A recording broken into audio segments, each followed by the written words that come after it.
No, Blake, not an athlete. You would not be an athlete. What is my favorite POI of the new chapter? Just taking a guess. I don't even land in a POI. I know we don't land in a POI.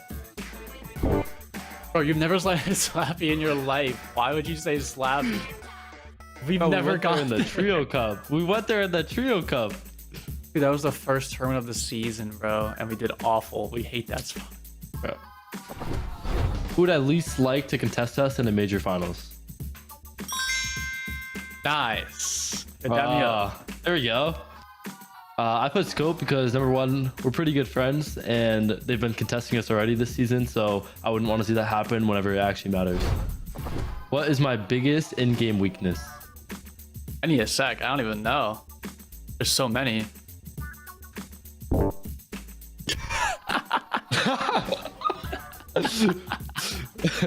I have none, bro.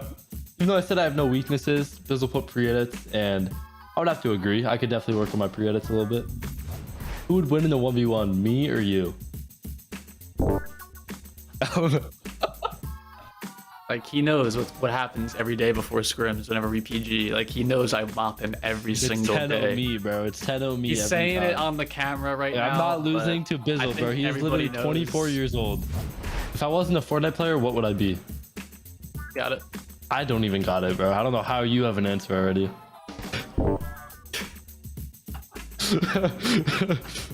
No, Blake, not an athlete. You would not be an athlete. What has been my biggest FNCS career highlight so far? I have two. I don't know what it is. Bro. There's no way you put that I didn't qualify with Cease, dude. There's no way. So I put not qualifying for Duogram to Cease because it was just so funny not seeing them qualify and how sad they were, and it was hilarious. I would probably pick my third place in squad finals in chapter 2 season 1 because I love that season. That was probably the best season for comp. What is my favorite weapon in the new chapter? Bang. Nailed it. Bang. Got it. Like, the fact that you just aim in, it gives you such an advantage, and lets you slow your sense down also, since you're like zoomed in a little bit. So you can be really accurate with it, put in high damage, and it's really good for Storm Surge and everything. So that's why I like it. Who has the better mental, me or you? What? No, I'm like, all right, all the rest of my answers, I was trying to be like funny and like confident and stuff. But, like, I feel like this one, like, my mental is genuinely better. Like, I feel like you get really mad really easily. In the past, I could agree with you, but recently, I don't know. Who's the first person I would tell if I won the global championship? Yeah, I was gonna put your mom at first, but then I was thinking like maybe you're gonna tell your girlfriend. Like, I guess I don't know, because like if it's an event, like I'm like my girlfriend's gonna be with me, but my mom wouldn't be with me at the tournament. What is my favorite role to play? Bang, got it. Exactly. IGL because I'm old. Exactly. Right. IGL because you're old. I've always done it since day one, so I'm gonna keep doing it. We definitely know each other well, but some of the, like, the questions, it's like kind of hard to know, you know? Like, I know you so well, bro.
this is it. NA East is about to get heated up and ready to compete for the Axe of Champions, the glorious title of FNCS Champion and the direct qualification spot to FNCS Global.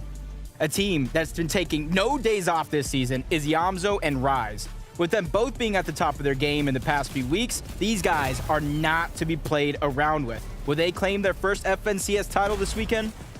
If you want to ask the fans who they would favorite this weekend, a name that goes without saying is Bugha and Peterbot. With a second place in week 1 and a first place finish in week 2, this duo didn't even need a play in week 3. Do they have what it takes? With a lot of solid competition around, Agers and Kanata are not going to let anyone take away their potential weekend of success. With a great start to the season, they're only looking to solidify that even more. It's game time. We are close to getting the Battle Bus ready for 12 action-packed games of Fortnite this weekend. Who will claim the throne and come out victorious?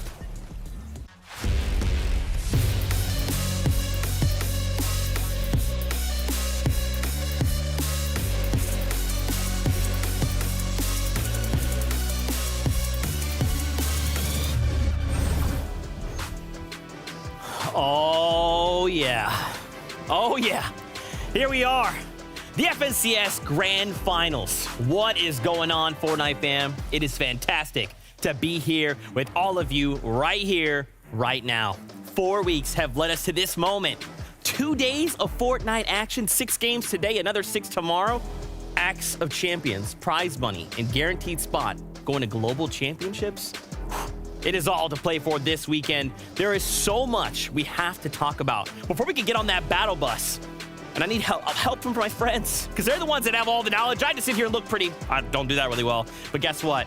It's none other than Vivid and Kelly Link. Rock, paper, scissors? Let's go. Oh, dang. All right, I'm out. Bye, everyone. No. Dang. Okay, well, Vivid, good thing that we talked before the show, and you said you were going to throw scissors, and I said that seems right. Let it be known, I also beat Kelly Link in rock, paper, scissors. So anyway, you know what's really important, though? More important than that is the fact that here we are, Grand Finals. It's happening. It's going down. NA East is looking to bring it all here for us today. How are you guys feeling coming into the competition? I mean, just as contentious as our rock, paper, scissors games have been, I Maybe a think, little bit more. I think the NA East top 50 that we have right now, you can't really pick who is going to win. There's so many incredible teams. And that's the thing that makes it so exciting. Who is going to win? Who's going to come out with some strategy that we haven't seen before? Who's kept it hidden from all of the rest of the players? We'll have to wait and see. That's right. Now, like I said, we got a lot to talk about. So why don't we kick this off with the players we'll be seeing compete today. Let's introduce the first 25. Now, we do have a couple standout duos that we do want to highlight. These are duos that performed very, very well in the first 3 weeks of the competition. They actually came in those first place spots. We got to start things off real simple, real easy. It's none other than Bugha and Peterbot. Honestly, we could talk about this duo for the next 3 hours of the show, but we're not going to do that. We're going to condense it for you guys right here. Bugha, Peterbot getting second in week 1, first place in week 2, although it was down to a tiebreaker. But I mean, the accolades that Bugha has as a player, besides the LAN tournament, he got first, second, and third every single competition, every single FNCS for the last 6 FNCSs. His worst performance being third place. They have an incredible drop spot, landing North Slappy, and when it comes to aggression, Peterbot is the name of the game right there. That game where we saw him land, grab a red eye, knock the 2 players from the 2 teams landing South Slappy before they even touched the ground, Zeke. It was absolutely wild. The aim is there for Peterbot, and that's what I like so much about Peterbot in this duo is I feel like he's actually unlocked like this new skill set from Bugha, which is incredible, right? Because he was already so good, but now that aggression that Kelly mentioned, it's there for this duo as well. So I'm excited to see if they bring some of that here in Grand Finals. I mean, this is why we have to talk about them. They are so high profile. It's crazy. They are some of the most decorated players in the game here on NA East, but we'll continue to talk. There's another set of duos we want to highlight. It's none other than Agers and Kanata. I mean, what can we talk more? I mean, what can we say about this duo? They're absolutely insane. You know, there's one thing that I can say about Kanata, right, that'll pretty much sum him up as a player, is that he has made every single NA East FNCS finals, right? 14 of them now. Absolutely incredible stat line there. And it shows so well, especially when it comes to his Storm Surge strategies. I feel like ever since Chapter 3, every single time that Storm Surge pops up, and we're looking at them, I feel like it's always like 600 above. Like, he does such a good job of making sure him and Aders are above. The strategies are always there, and I don't think it'll be any different when it comes to Grand Finals. And in that week 1 competition, they won so far ahead of that second place team. They grabbed 37 eliminations. In one great game, they grabbed 13 elims. But my concern with this duo right here is in the following week, they only grabbed 4 eliminations over 6 games, which is a bit of a concern. No, I think they'll pick it up, though, right? It's Grand Finals, right? They have all the strategies, all those things ironed out, so I'm sure they're going to do great and get definitely more than 4 eliminations. I mean, Grand Finals, man, we only amped that difficulty up by that much more.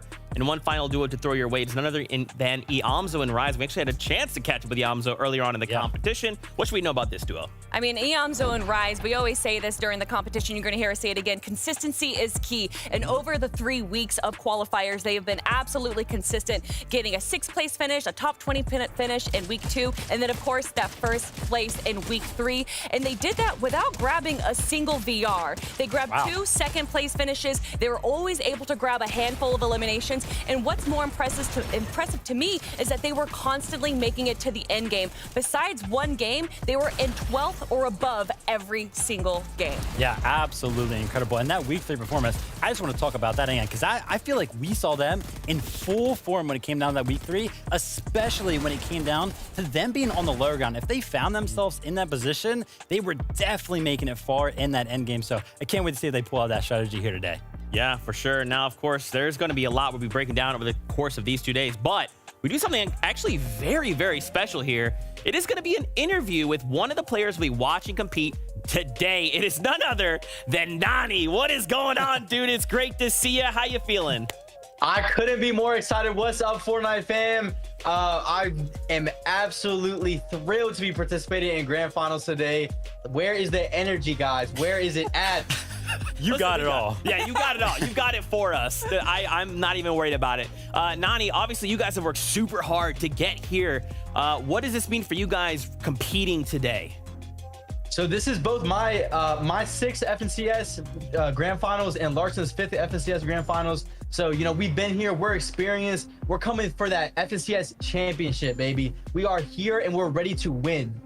Yeah, and when it comes down to that strategy, right, it's Grand Finals now. Surely you have a set plan. Walk us through that end game, right? Where are you going to be playing when it comes to those end game situations? You're really just going to have to see. It's going to vary game to game. We have lots of different strategies. He did it. I know that's not what you want to hear, but hey, we can't show all our cards. I know. I respect with our coach, and we're prepared. Nice. Well, speaking of being prepared, what has that preparation been like? Have you guys been competing in the Elite Cups? What have you been doing to make sure that you get a top finish this weekend? As I just mentioned, I have a coach. Larson and I both work very tight-knit with, and we put in, I want to say over 100 hours in the past week working together and just absolutely grinding everything out so we can do our best.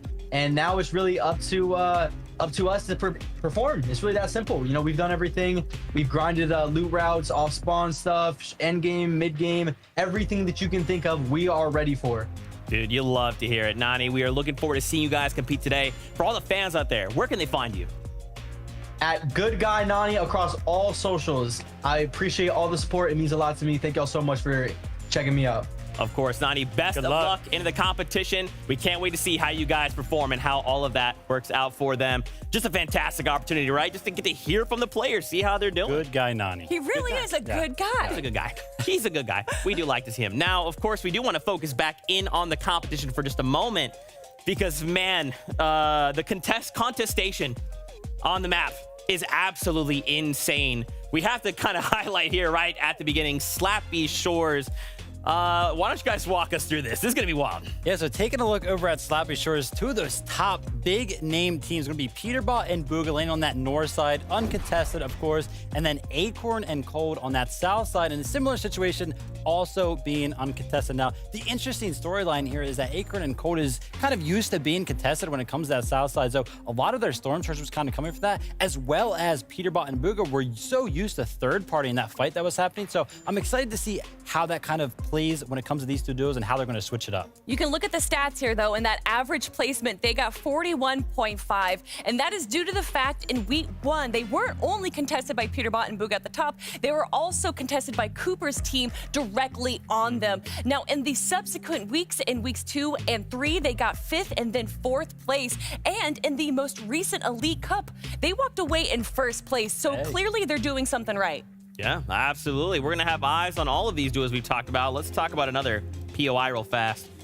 It's none other than Anvil Square, of course. Clicks fans rise up, paired up with Donnie, but they are not alone. This is where my eyes are going to be when it comes to that early game. Unfortunately for Clicks and Donnie, they are contested yet again. They were contested every single weekly final by at least one other team. But the thing about Clicks and Donnie is that they want to take this fight, kind of secure that early Storm Surge, but they need to kind of make sure that they end that fight early so that way they can actually make some of these early rotations and make sure that they are good on materials, because sometimes they get caught up in that fight and it lasts way too long for them to have a good game. Yeah, and we've seen them have some good games. We even saw them grab a VR during one of the qualifiers.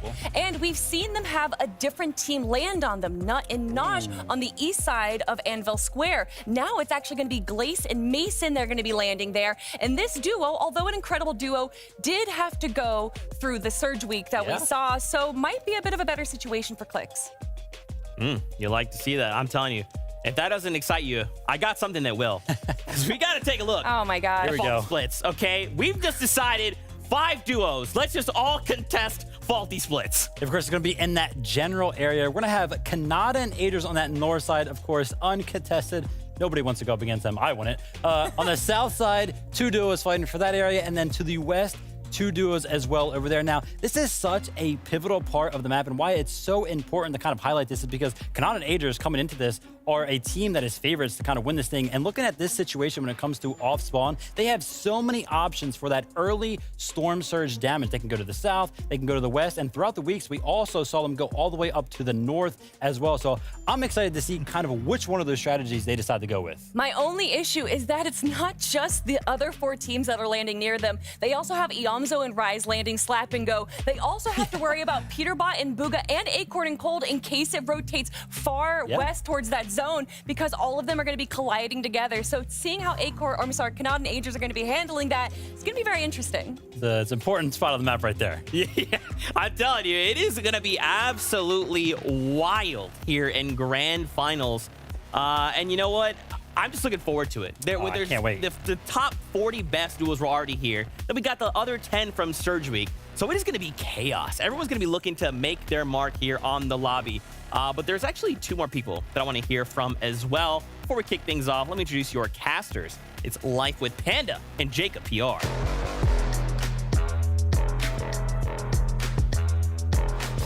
Hey, you thought we were going to fight? Like, what's going on? Jacob, thank you so much for not destroying Panda. Okay, Let's gracious. not get into this here, Zeke. Just like Zeke, Vivid over there. You know, I went to the gym once, maybe even twice. So Panda, you better watch out. This guy's like, I went to the gym once. I might be able to take care of this. But no, a team that I do want to talk about before we really get into it today that could be taking care of business is Pam, Sue, and Fatch. If you don't know at home, this may be Fatch's last competition. Him suffering from an injury early on this season could count him out from other seasons. So they're going to play their hardest, and I cannot wait to see them get into it. Well, if we're going to be talking about last competitions, then this is the last NA East competition because the regions are joining together between West and East. It's going to be interesting.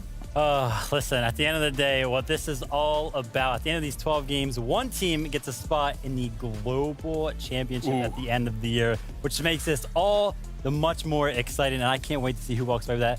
Day 1, it's going to mean a lot getting there. Can you imagine the storyline? Kanata yet to win an FNCS inside of every single one, but then he might win this last one. He might go to the Global Championship for Kanata. This is history in the making. There's so many things converging on a single point here in the FNCS Grand Finals. And I know what you want. You want to kick off the competition. So let's do that. Because guess what? It is game time. This is the Grand Finals with 6 games. Let's see how this all goes. It's game time.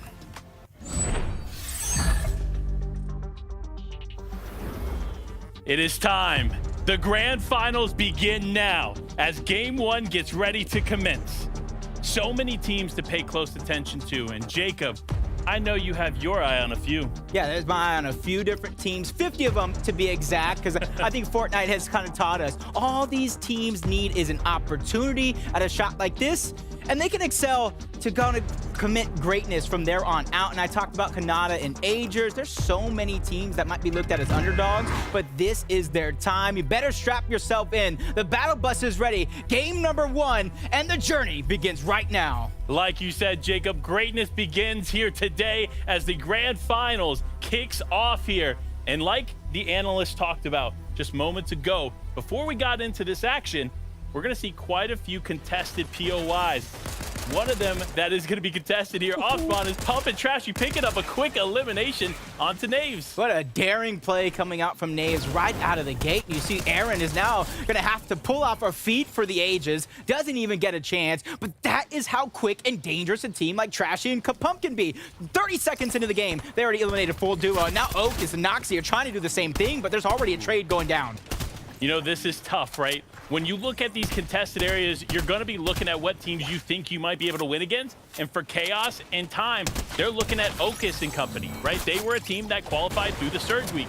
So because they weren't able to be consistent in the weeks leading up to Surge Week, this might make them an easy target, so to speak, for Chaos. But do not underestimate Oakis, because that man knows how to get the job done. All Chaos Gaming is needing a huge start. We've ever seen him for a short moment set a single game elimination record before it was snatched away by Taskers and Clarity, who was also in this same match. And you can already see Chaos Gaming already looking to disengage, playing later on in the game as we jump on board Bizzle and Blake versus User and Polarize. I've seen the chatter going around. Which one of these teams is going to come out on top game after game? And with a couple of quick shots, User's able to take down Blake, and then Polarize is going to get the cleanup for both of them. We watched in Surge Week, Blake and Bizzle do exceptionally well off spawn against Scoped and Visuals. This looks like it's going to be a different story told for this team, so they're going to have to adjust and get prepared, because this is only game number 1. Still 11 more opportunities after this to qualify through. Wow, Swirl taking down Spade. That's going to be a huge knock between Chimp and Spade. One of the more consistent duos I've seen time after time. Now with their backs up against the wall here on game number 1. And this is really the game where a lot of players begin to feel each other out, figure out what they can get away with, what they can't. And now Chimp is going to have to get away with something, figure out a way to get Spade's reboot card and get him right back into the game, because you already see in the minimap, he already chose to disengage. Swirl and Eoxy are not going to follow. Yeah, they're not going to follow, but they're going to look. Yeah. They said, you know what? I'm going to pay attention to what Chimp's doing. I don't know that I want to let him get too far, because if the opportunity strikes, I'm definitely going to take it. But speaking of opportunity striking, it is Rise and Iamzo going up against Dukes and Ed.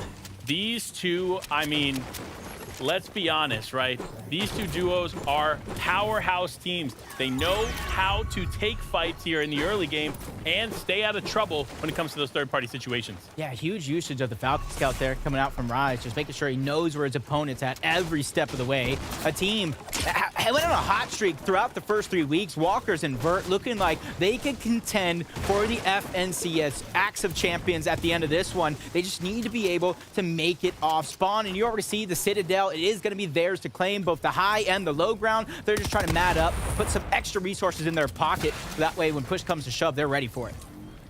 Like, Chimp's trying to be ready here. 2v1 from one battle to another.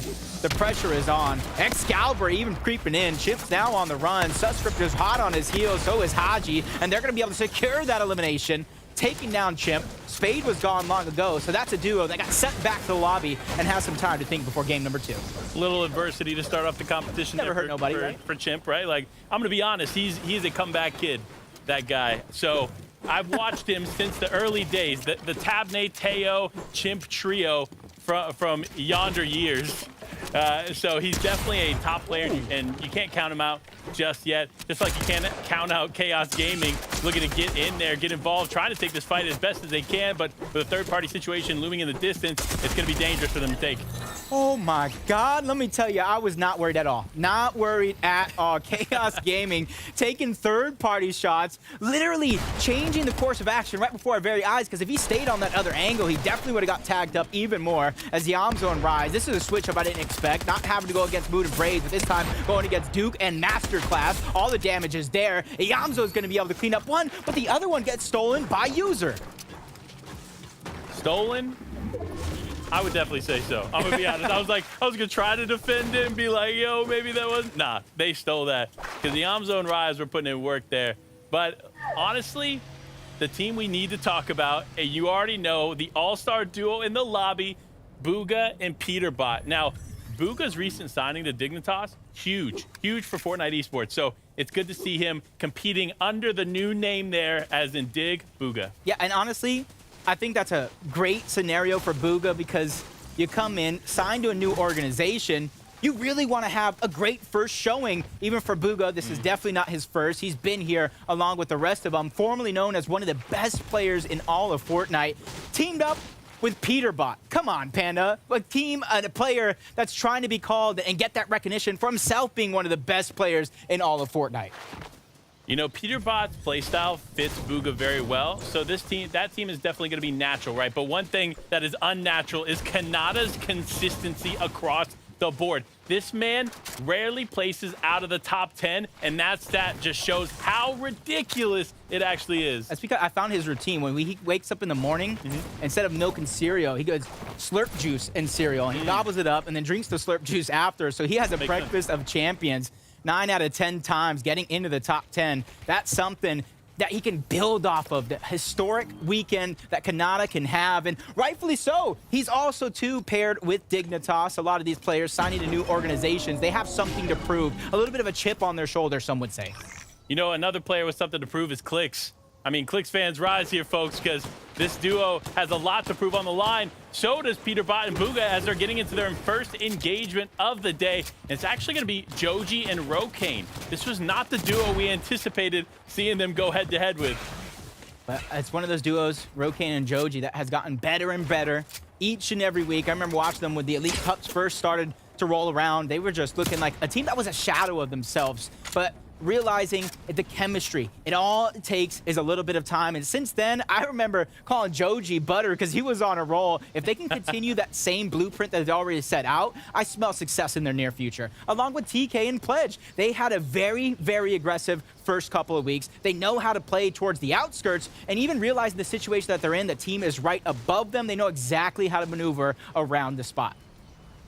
This duo, I feel like, deserves more credit than we've given them. And honestly, that anybody's given them here in this chapter.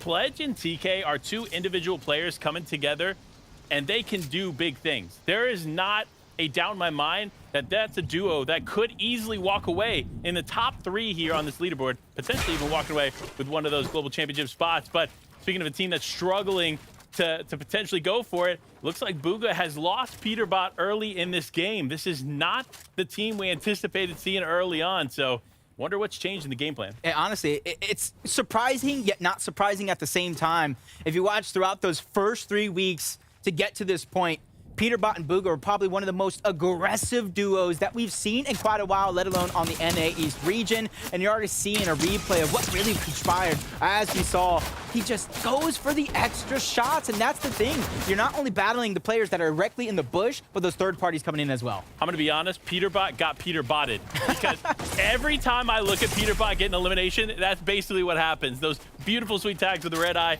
end up turning into an unfortunate day for one of those teams. But Threats, Macwood here, another team we're going to have to keep a close eye on as they are looking to stay in it. There's Peterbot fully going down there in the elimination feed as Threats and Macwood are just hanging out in Storm. I know they have chug splashes, guys, but I still don't know that this is the play. 10 chug splashes. You see that far pull on the zone. They're definitely going to need it, or they're going to have to act fast so that way they can at least save him. You know how valuable the instant heals are, like those chug splashes, especially when it comes to the end game, staggering yourself in and outside of the zone. And with Bugha having to stagger himself in zone because he lost Peter Bot very, very early on. There's not one team in front of him, there's two overall, but the first team is going to start to engage. Backing Bugha down. He gets coned, trying to break through the floor. He's able to escape down, but he's continually getting ticked out by Storm, and he goes down altogether. That is going to be a huge game number 1 blunder. If you are Flo and Nasid, again, a team that qualified through Surge Week, you are feeling happy, man. You just took out the #1 prospect in the lobby in the first game. So that's going to be a good start for them. But I think we got a little in-game segment here from Taco. Thanks so much, Panda. And in fact, teamwork makes the dream work seems to be the emphasis here for Clix and Donnie. They're a crowd favorite duo, and over in Anvil Square, Donnie just continuing to accumulate these minis to throw up to Clix, who's managing the high ground, looking for surge tags the entire time because he's making sure to utilize his red eye. But excited to see how they manage to work into later zones. Vital information there, because you said it yourself. Clix and Donnie, week after week, trying to fight out everybody from Anvil Square so they can get it uncontested in the final moments. Glaze and Mason steal away a huge victory in Surge Week and then contest their spot. And honestly, that's a good way to get started. If you take out one of the best fighters, get your Storm Surge early, that is how you get yourself going. Good start. Good start here for these teams. I don't want to say good start here for Quanti and Scare, though, because they are finding themselves in a pretty rough spot. I'm interested to see how they actually got here, because they're on the farthest edge of zone. They've taken a ton of damage getting up to this point, but they don't have any eliminations, which tells me that if they did have a fight, they didn't win it, but they've gotten some serious damage along the way. So now that Surge has shown its indicator, we know exactly what caused a little bit of that ruckus there in the early game for them. Yeah, slow to rotate towards the zone, just because they're gathering opportunities at Storm Surge. Glaze and Mason, 231 above, slowly falling down. You can imagine the early surge from early game skirmish against Clix and Donnie, who never go down. They're not going to stop anytime soon, and you can kind of see the loop, exactly what's going down. Not the best when it comes to Clix, but he's one of the players that can make anything work, but he has to try to find the damage with any sort of weapon. You see the Excalibur going out, 59 below. This is where it's going to get tricky for Clix and Donnie, because if they're not going to get these opportunities now, they're going to have to go chase for them.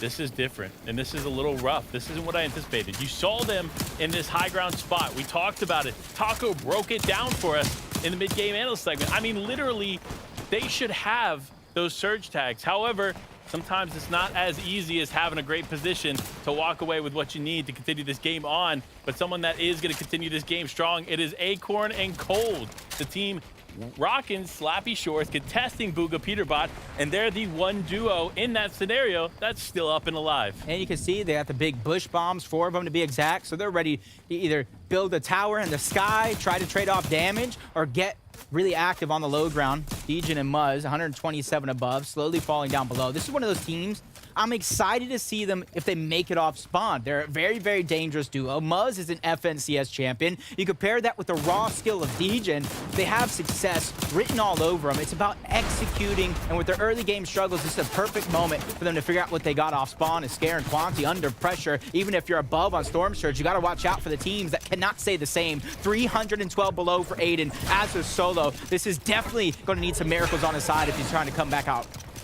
Hound just trying to break through, trying to get the tag. 315 damage below. This is not looking good. Surge now ticking away. Fortunately, is going to take some shots in the distance. I don't believe had any heals as well, so it's going to be a early end to game number 1 as Quanti cleans it up there and finds themselves a hammer. Huge pickup for this team. What was once in a pretty rough spot, now everything is turning around. Bro, I absolutely love that pregame interview with Nani. I know Larson probably loving it as well, building the confidence. He has probably one of the best celebration dances that we've seen on Fortnite as well. And all of that is just building his confidence. The experience he has in FNCS, but Clix and Donnie realizing down on Surge early on, it's now ticking in. Damage is just now tearing them apart. He has to find a moment to stabilize here. And you can see Donnie trying to hold the covers as Clix tries to heal. But sooner or later, they're going to have to stop all this noise and begin to go in for the damage. And sure enough, the damage comes through as Donnie collects on some, but team quickly answering right back to Donnie, and it is actually Nazin and Flo. Again, remember, Nazin and Flo were the team that took out Bugha and Peterbot just moments ago, so Clix and Donnie need to be careful in this fight because they know how to handle these mid-game fights. Yep, Clix and Donnie, probably a sigh of relief there for the moment. Here's the pressure. And tagging up Nazin as well. And this is where they got a very, very interesting decision to make here. They're only a few short steps away from getting into the zone. Do you continue to move forward, get yourself a spot on the edge, or do you try to attack a player that you know is weak, but the pressure now has been turned to you? That's Mega, that's Justice, firing off in the distance. Clicks with a little bit of a blunder, but it's not gonna slow him down. What's gonna slow him down is the hunt for Surge. He's now 69 below that threshold. Man, this is a tough day for Clix.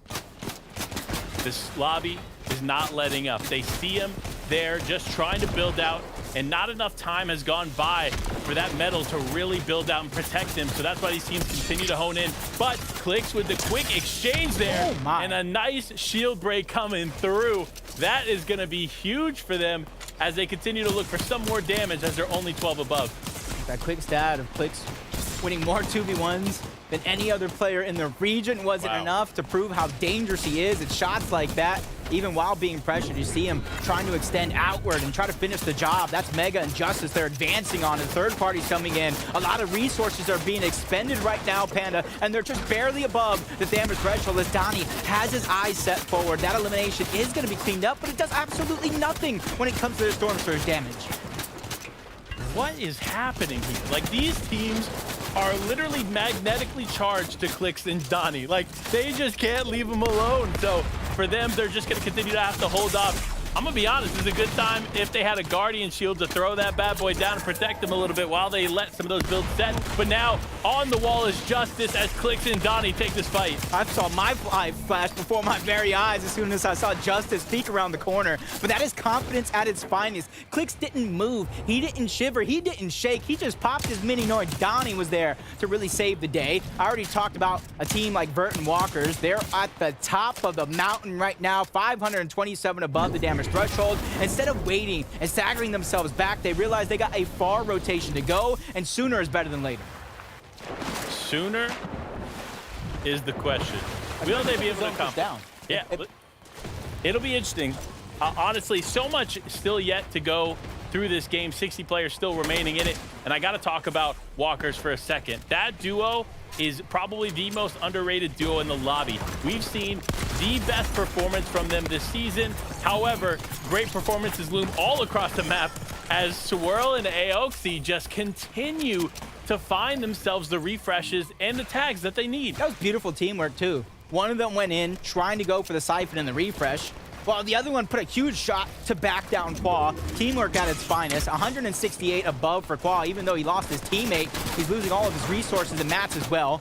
Trying to use them as a distraction, but he gets spotted out through a crevice. I don't know how he found him, but that is a huge, huge elimination there. But the pressure is on from the lobby. They just need to be able to survive this, and they're a hop, skip, and a short jump away to the zone. Oof, I don't want to say I cursed you. I'm going to say you cast a curse in there. Jacob, unfortunately, going to call it out as Aoxy goes down. Swirl's still in this, though, and has, the shadow nade. But a bit of a misplay. Oh, no. Locked himself in the box. If you don't already know at home, when you ignite that grenade, unfortunately, you are stuck where you're at unless there is an opening for you to leave. And unfortunately, there's no opening, causing Swirl to go down. A little bit of a blunder. That's something Swirl is probably never going to forget in his life again. Make sure you edit that first, then pop the shadow bomb. But you got to wonder, under that much pressure, maybe he was trying to throw a splash down to regenerate some health. As Yam's on rise, 7 below the damage threshold. A team this experienced knows they're just one sneeze away. And looking at Monk and User right below him, that could be the sneeze they're looking for. Bless you. There goes one. Bless you again. There goes two. And Yam's on rise. Really picking up the pace here towards the end. Look, Rise is one of the most brilliant minds in Fortnite, period. Not just NA, every single region. So to see him get his flowers here on the big stage of game number 1 is exactly what you would want to see. But another team that needs to get their flowers is Clarity G and Casker. My man, these two have done some incredible things there in the first 3 weeks.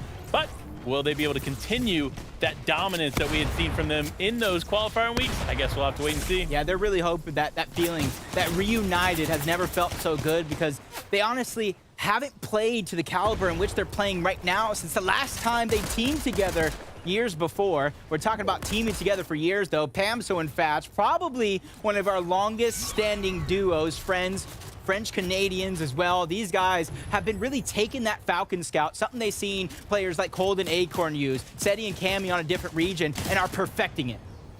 Yeah, and like you said, Jacob, they are the most consecutive duo in all of NA East playing together. I mean, look, I'm going to be real with you. That's why I mentioned Pamsu and Fatch early on. They're a team that we got to watch closely, especially with the huge chip on their shoulder, because they won that FNCS championship. Now, though, Tragic and Cease, another honestly prospect in this lobby. This lobby's full of just incredible teams, and it's hard to just pinpoint and sit here and tell, hey, this one's going to do great, this one's going to do great, especially with Tragic pairing up with the mind of Cease.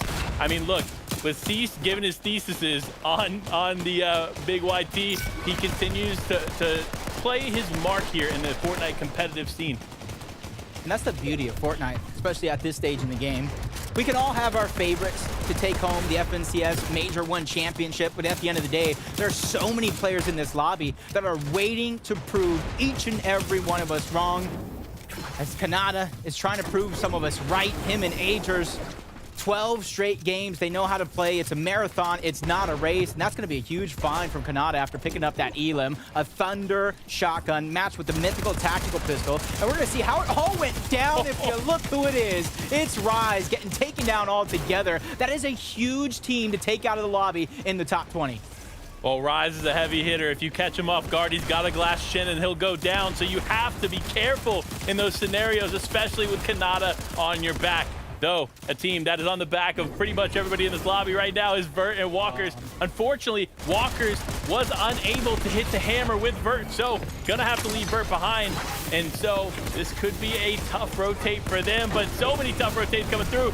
All these players just trying to rotate, trying to get in the zone, and the hammers are out. I don't know if you saw it there a moment ago. I was looking up in the sky. It wasn't a bird. It wasn't a plane. It was Pledge trying to take that high ground very, very early on. We've called it so many times. 6 moving zone might be a little too early for some, but not others. It's Kanata and Agers. They're trying to terrorize anybody on that mid layer, but a sneak attack from the back. That's a Vive and users. Put the damage and just completely get out of there. They didn't like their position, and now they're looking to grab more.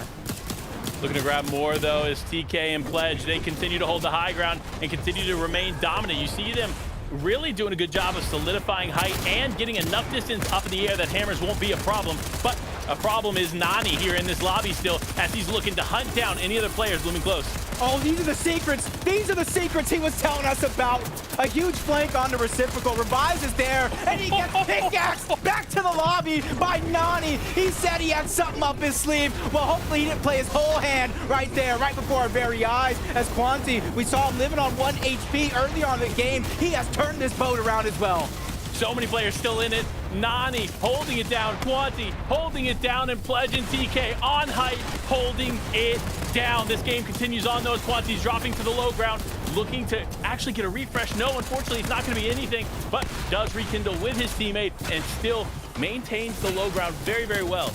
Right now, decision-making is going to be so important. You saw everybody dive off of that cliff. If it pulls back, if it pulls north, if it even pulls far east, you better have the resources or a shockwave hammer to back you up, as Nani's trying to use one of those two, flying through the sky, trying to keep his game alive. And that is exactly how you do it as Aviv, just waiting, hiding, has some mats, trying to go for even more. His teammate did go down. Anything is better than nothing, especially with a flying shot to the sky like that. Cease never touched the ground.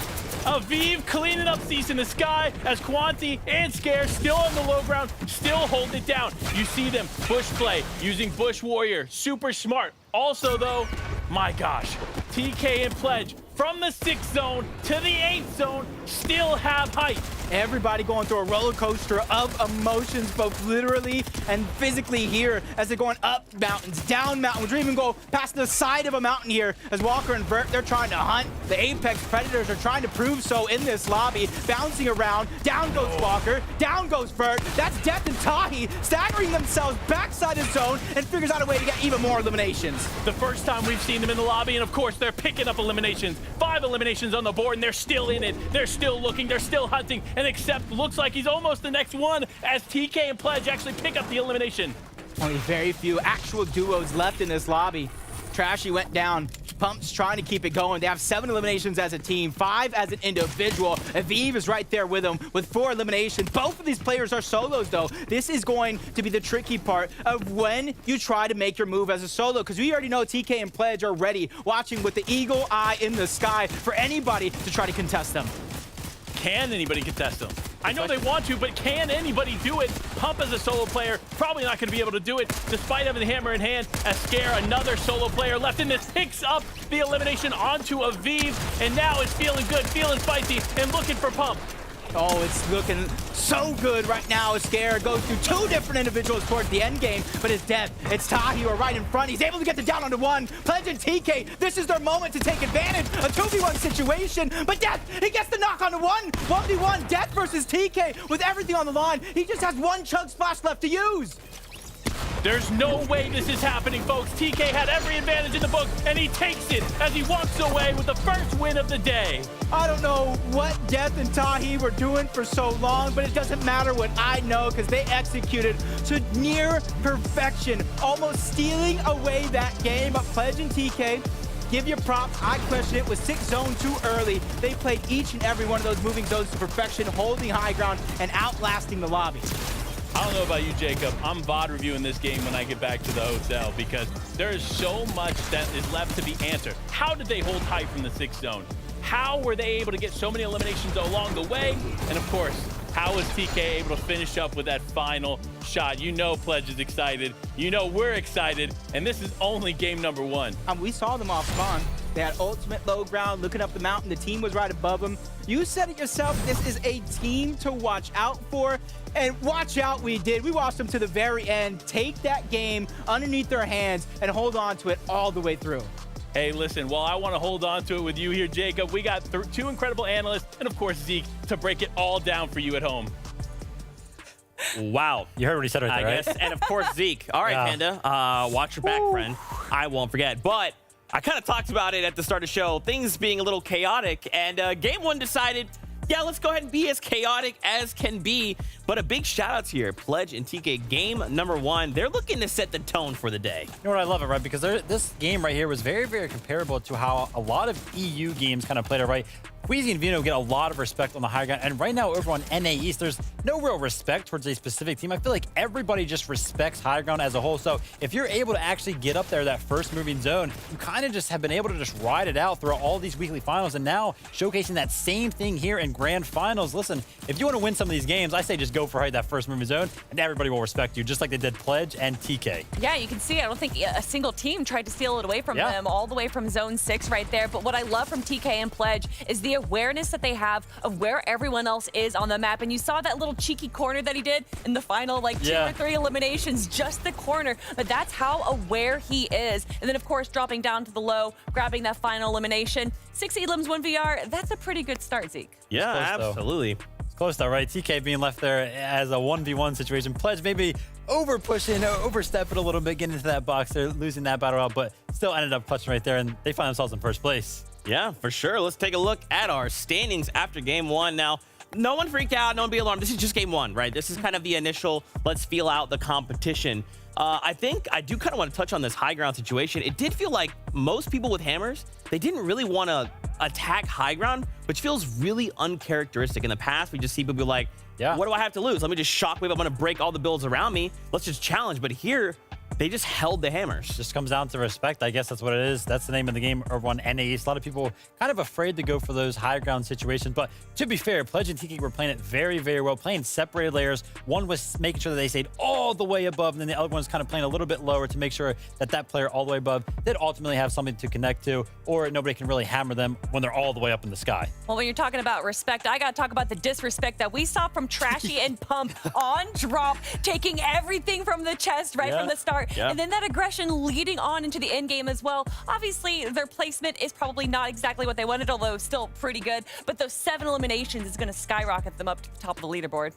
Yeah, of course. We can't forget, we also talked about a duo here right now in 8th place, Agers and Kanata. They had a pretty decent start, right? Finding themselves in the top 10 to start game 1. That's a great way to begin. I think the big thing here for me is that they made it to the end game, right? I came into this and I was like, 100% they're going to make it to these end games. They're very, very good at Storm Surge. Of course, you never really know, right? This is a grand finals lobby. Sometimes you can kind of get caught off guard. But for me, yeah, they are on that top 10 right now. Probably wish they would have made it a little bit further into the end game. Unfortunately, just ran out of materials when it comes down to it. But again, the big thing for me here is that this duo is making it into the end game, game number 1. So I'm sure they'll clean up some of those mistakes they made, gather a little bit more materials, maybe more refreshes, and we'll actually see them fight for that first place spot. Well, I think due to the fact that it was a far west zone pull and they are going all the way on the east side, you know, I think that rotation, moving through all of the action we saw from all of those teams that were coming from the east is probably due to the reason why we didn't see them have too many materials at the end of the game. Yeah, for sure. I do want to really quickly highlight this as well. In 3rd place, we've watched our casters get super excited for Death and Tahi. Tahi been around for a very long time, but they had a really strong showing here. And once again, it's all about setting the tone in game 1. I feel like they did that. And you can see it right here. They have no materials. And Jacob called it out, right? They staggered themselves. They stayed back in zone. They knew they had those chug splashes. And it worked out so well for them because, lo and behold, there was another team on that low ground that was in a similar situation that didn't stagger themselves. So they were kind of just came in from that storm and made that sneak attack happen, ended up picking those eliminations up and carried them a little bit further into that end game. You know, I know you were saying why the reason no one stole high was because of respect, but I think it's because just no one had builds towards the end of the game there. Tough zone. Yeah, it was kind of wild, right? It did feel like any time we were tuning into people, even through the mid game, there was duos that were in shambles positions. I'm thinking back to like Clicks and Donnie, right? At one point we looked and we're like, what is going on? They've got nothing. Nothing, absolutely nothing as far as weapons goes. And then I look to my notes and then I look back and Clicks has everything in the matter of a second.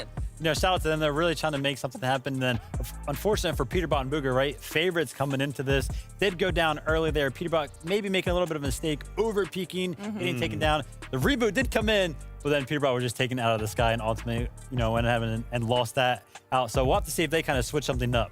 Yeah, with how strong Red Eyes are now, a lot of these reboots are not going to be too fortuitous. Yeah, for sure. Now, of course, this is all the chaos happening. Can NA East look to focus that just a little bit to try and climb those standings? It's time to find out, because guess what? Game number 2 is here. It is ready for us. So let's jump right in.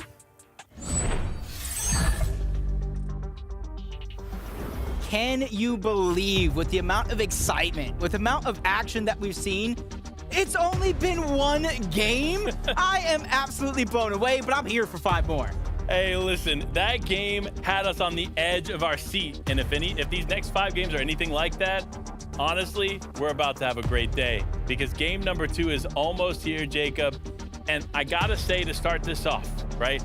Booga Peterbot go down pretty early in the mid game. This is not what we were anticipating. I know it's not what you at home were anticipating either. Will they be able to turn it around? Well, it's time to find out here, Jacob, as game 2 is underway. Yep, game 2 is about to begin. You see the bus path from north all the way to south. Starts on the eastern end, ends on the western. Possibly see a few different off-spawn battles that we didn't necessarily get to see before, especially some of those that come out to be 50-50s right out of the gate. But for others, you can kind of see uncontested, which grants a huge opportunity for them to loot up, mat up, and you combined if they pull zone as well, set themselves up for a game that they absolutely need. It's only game number 2, so anything is up for grabs, just like this one. We've seen Chaos Gaming and Time 1X against Ocus and Noxy before. Let's see it again.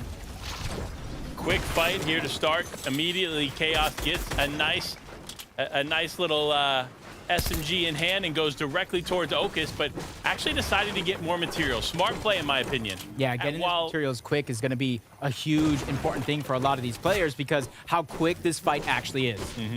I mean, look, you can run in there and hope for the best and hope that you win the engagement. But in reality, at that point, you're making it a 50-50, and those odds are not always in your favor. So you really need to be careful how you handle those early game fights. But a team that is taking advantage of the early game fights, it's Aoxy and Swirl yet again finding Spade early. Yep, these early game knocks on these such consistent players is really forcing them to have big games later on in the tournament. For Aoxy and Swirl, it's about starting yourself off right. Even though they only have 12 points so far, you got to imagine what the confidence does, not having to worry about Storm Surge, but Chimp just tagging up and shielding 2 different players. And now you see him on the offensive, and he has to be careful and pick and choose his movement and his rotation carefully of how he wants to finish this fight because he is just a solo. Interesting decision by Chimp not to try and get his teammate back into this, make this an even fight. No, he continues to take it, and that just shows the confidence of Chimp there because he genuinely is one of the best fighters in NA East. And honestly, with the Siphon match, he was able to pick up off his teammate. He might be able to hold this down, but no, Susscript actually in the distance, looking to take some shots, does connect one on Chimp, but this fight is going to continue to happen. And if he's not careful, this duo is going to take advantage of him. Yep, Swirl still putting in the shots. The Oxy's trying to close out the distance. Impulse grenades going out for Chimp. The beauty of this is we got a little bit of a northern zone pull. So if they're going to chase down Chimp, try to get this elimination, it's going to cost them a lot of time to farm up, a lot of time to get the resources. So the decision is wise for them to just engage, let that player last another day as Encrypted shots from above. The heavy, you know, well placed, can land a huge amount of damage and end the run at a moment's notice as NPen's getting forced down. Chess Genius gets knocked first. That was all up to NPen by himself. Encrypted looking focused, locked in here for this fight. It's 2v1 to take it all home, and unfortunately for NPen, he is sent back as Encrypted picks up 2 eliminations to start this bout. And I gotta say, honestly, looking at where they land and getting those 2 early eliminations, this is a good game for them. I mean, the loadout, not necessarily everything you'd want, but that hammer is in play, so you know they're here to stay. Especially with the 100% Oathbound chest spawns. There's about 1 directly on that island, 1 not too far off, so having a little bit of a pool when it comes to open that chest. You can see the hammer on 1 as the Yamzo and Rise taking the high ground against Masterclass and Dukes, who are getting stuffed down to the lower portion of this position as Yamzo and Rise, experts in their own mind. They know how valuable holding on to height is in this situation, and you can already see Yamzo and Rise splitting up for just a moment. Rise moving around the different portions of this high ground to make sure that the players don't know he's a solo. I know Dukes' teammate's name is Masterclass, but if anything, Rise and Yamzo are the ones putting on the Masterclass here in these fights because they have done everything to perfection.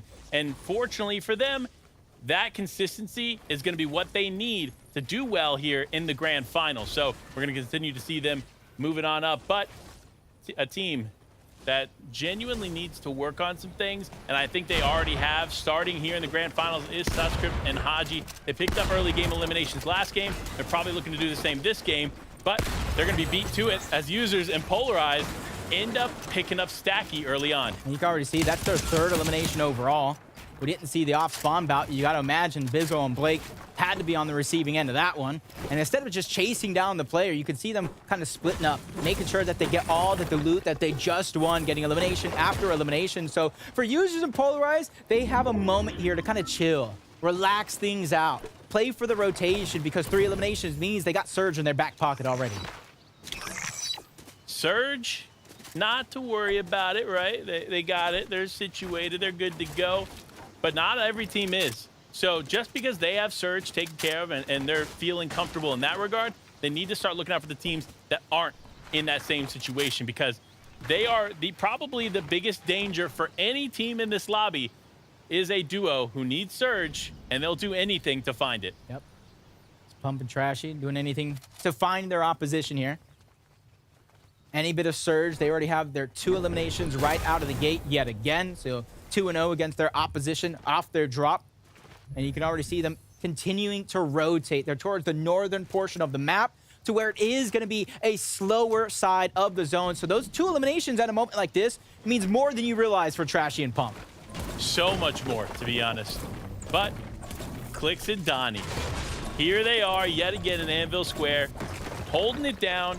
And honestly, I'm actually curious why no one is challenging them. They have probably the most advantageous spot here, and they seem to not have to take on any kind of adversity to maintain this placement. So, interesting enough, Clix and Donnie, probably going to be a different story in day 2 if I had to guess, because there's no way they can continue to walk away with that for free. I'll just go ahead and continue to just wonder about their Storm Surge, though. They're already making some huge adaptations here. In game number 2, just like Hound and Aiden, you see them building as high as they can possibly go while staying safe off the edge of that cliff. We saw them go down because of Storm Surge in a finals lobby. This stack, getting that surge is much easier said than actually done, and that's why you see them continuously building up higher and higher, getting some extra bit of resources to heal up so they can actually trade off the shots and get the damage that they need, as Pamso and Fatch contested over here towards Frenzy Field against Dub and Accept. And you can already see he's not wanting to let their opponents heal off of that, and that's why Pamso is just immediately just taking out the shield keg altogether. This team is hungry. Pamsu and Fatch, like we talked about before, they have a chip on their shoulder. They're hungry for that championship, and they want to take it. With this potentially being their last season together, it really means everything to them to walk away with it. But they're not going to walk away with it with exchanges like that, as Accept walks away a little bit more advantageous as Fatch now on the back foot, just trying to heal up. Pamsu holding the wall from the other side now. They are realizing that there is a different angle they can get to Fatch, so they might take it, but Pamsu still holding that wall on the inside. Accept, no, going to go to their back, and he needs to hold on for dear life as now Fatch is building out. Accept almost getting boxed there, takes a huge amount of damage from Pamsu as this fight continues on. Luckily for Accept, he's able to kind of disengage out of that position. That was a very, very scary sight for the moment. The shield keg going down. That's not only going to allow them to heal up, but Pamsu as well. Fatch is trying to find some sort of breath of fresh air. As you see overall, the French-Canadian duo looking like they want to disengage with the northern zone pool. It's going to be hard for a lot of these teams to continuously fight in zone, use all your resources, and stay alive for the end game. So the decisions made right here have to be quick ones as Fatch gets his cover taken again. Pamsu trying to think outside of the box with an additional angle, but both of these players still taking their time. Sometimes taking your time is all that matters, but they have a straight shot into zone, so they can take a little bit of damage, hang out for a little bit of time, and then make it work. But Tahi and Death making it work, doing big things here from their position. This is what you love to see, a nice little surge tag there, off into the distance to keep this game alive. Yep, and for Death and Tahi, keeping their hopes alive. A massive end game finish, and they continue to land some perfect shots directly in, and this is how they were able to build themselves up in that last game as we continue to look a little bit of that north zone, pull south just a tad little bit, so that north side of the zone could begin to get a little congested as this game does go on. As Death and Tahi, they already got themselves a spot inside. They're just trying to tag up the rest of the lobby and make everybody's lives that much harder. Yeah, I'm going to be honest, Clix and Donnie, they were struggling there in game 1 to get those tags. We saw them suffering from Zurge there early on. Despite that, they were still able to make it to the end game, do some big things. However, they need to correct some of that. They need to make sure they're connecting on those shots, because those shots are what count here in the mid game. You don't need eliminations. You just need shots to connect. The damage on the counter to go up, so you aren't worrying about taking that damage from that purple lightning that we know so well. Uncontested off the bot. Sphinx now under siege against Crazy and Playify, but a huge defensive shot is going to black Playify down. That gives Crazy GG an opportunity for a 1v1 scenario, but Sphinx realizing I don't have mats, I don't have resources. This opportunity, my chances of winning are going right out the window, especially if they want to get aggressive again. They're able to dodge that first shot. The bait and switches in. Crazy and Playify finish that one off just in time. That's a huge feat and a huge victory for them if they only would have known he was there a little bit sooner, as Taco has some strategies to spot out your opponents a little bit sooner. That's right, Jacob, and it's actually going to be Iyamzo utilizing the Falcon Scout to get a great pinpoint idea of exactly where the duo underneath him is pressuring from at the slap and go, but it's a bit of a tight situation given the fact that this Falcon Scout is letting him know that he's got Dukes and Reason Masterclass directly underneath him, but there's another duo off in the distance that Iyamzo can recognize is also applying some pressure, so their positioning could be a little bit rough. Thank you, Taco, for scouting out some incredible analytics for our people at home. I mean, look, that is a great tip. Even if you're just playing casually in those lobbies, grab that Falcon Scout, use that bad boy to connect and understand where your team or these other players are. And you might be able to walk away with an elimination because of it. But looking for eliminations, it's Bugha and Peterbot. This duo, again, find themselves in a different spot. I wonder, I'm curious, what are they doing off spawn differently? Because I feel like this is not where we've seen them in the past leading up to this in this chapter 4. I'm no scientist myself. I'm not an analyst either. I leave that to Vivid, Taco, and Kelly in the back. But I have a hunch that because Acorn and Cold, or the south side of Slappy altogether, isn't contested, they're not able to get their surge very, very early on like they normally would, which is forcing them to revamp their whole game plan here in the grand finals. Will it work out? Only time will tell, just like Acorn and Cold having such a great first 2 games up until this point. But 12 games overall, consistency really is going to be key. Chimp and Spade, though, having a much better game than before, especially with that hammer in hand. You see them rotating ahead here. Again, great strategy. When only one teammate has that hammer, using it together to rotate is going to be huge. So great plays on their part, but they're going to be pushing directly into some players, so they're going to have to be very, very careful in the way that they play this out. And it looks like not only are there players ahead of them, but it is actually Okus there in the distance, connecting some shots onto Chimp. And if he's not careful, he can find himself going down to one of these players from either direction. Talk about being careful. Bigly Floppers already getting third party from the distance. Box to box with Cam as he takes a huge tag, and you see Cam holding out the builds, trying to stabilize themselves in this position, even building themselves outward, more real estate to work with, because they know if they get held in this position, they need to be able to bounce, maneuver in and out of these covers. But overall, it looks like they just want to go up and over to the other side of the wall to where they're not going to get third party. But so many players and teams want to hand into this one as Trashy gets dropped down low, only 75 or so HP. It's going to be up to Pump to try to stabilize themselves in this position. Excalibur Rifle still coming in, causing chaos to the players around the lobby. But that's also going to allow one of them to try to disengage, but he does it as a solo. So Pump and Trashy have a 2v1 on a Serbski. And they're looking to take it. Even though they don't know that it's a 2v1 situation, they're still pressing forward like it's a duo versus a duo, as Serbski going to have to play on the back foot. Barely any health left. Is going to need to continue to move. Has not gone down yet. And of course, as I say that, goes down to Trashy. So Trashy getting that final shot onto Serbski. And now they got a beautiful refresh and a hammer leading into the remainder of this game. You see Serbski's duo just trying to drop down. A little bit of surprise attack on the Trashy and Pump. Very minimum. Grab that reboot card. I don't know how good it's going to do this late in the game, but always want to give yourselves a chance, something in your back pocket to work with. But he goes down altogether. Team is sent back to the lobby as Pump and Trashy have 3 eliminations overall, 479 above the damage threshold, and they were tied for the most victory rounds across all regions, weeks 1 through 3. If they can figure out some way to mimic that style of play, they're going to have themselves a weekend that they won't forget. Look, I'm going to be honest, that may have been good in Surge weeks, but they didn't have to play in Surge Week. This is the grand finals.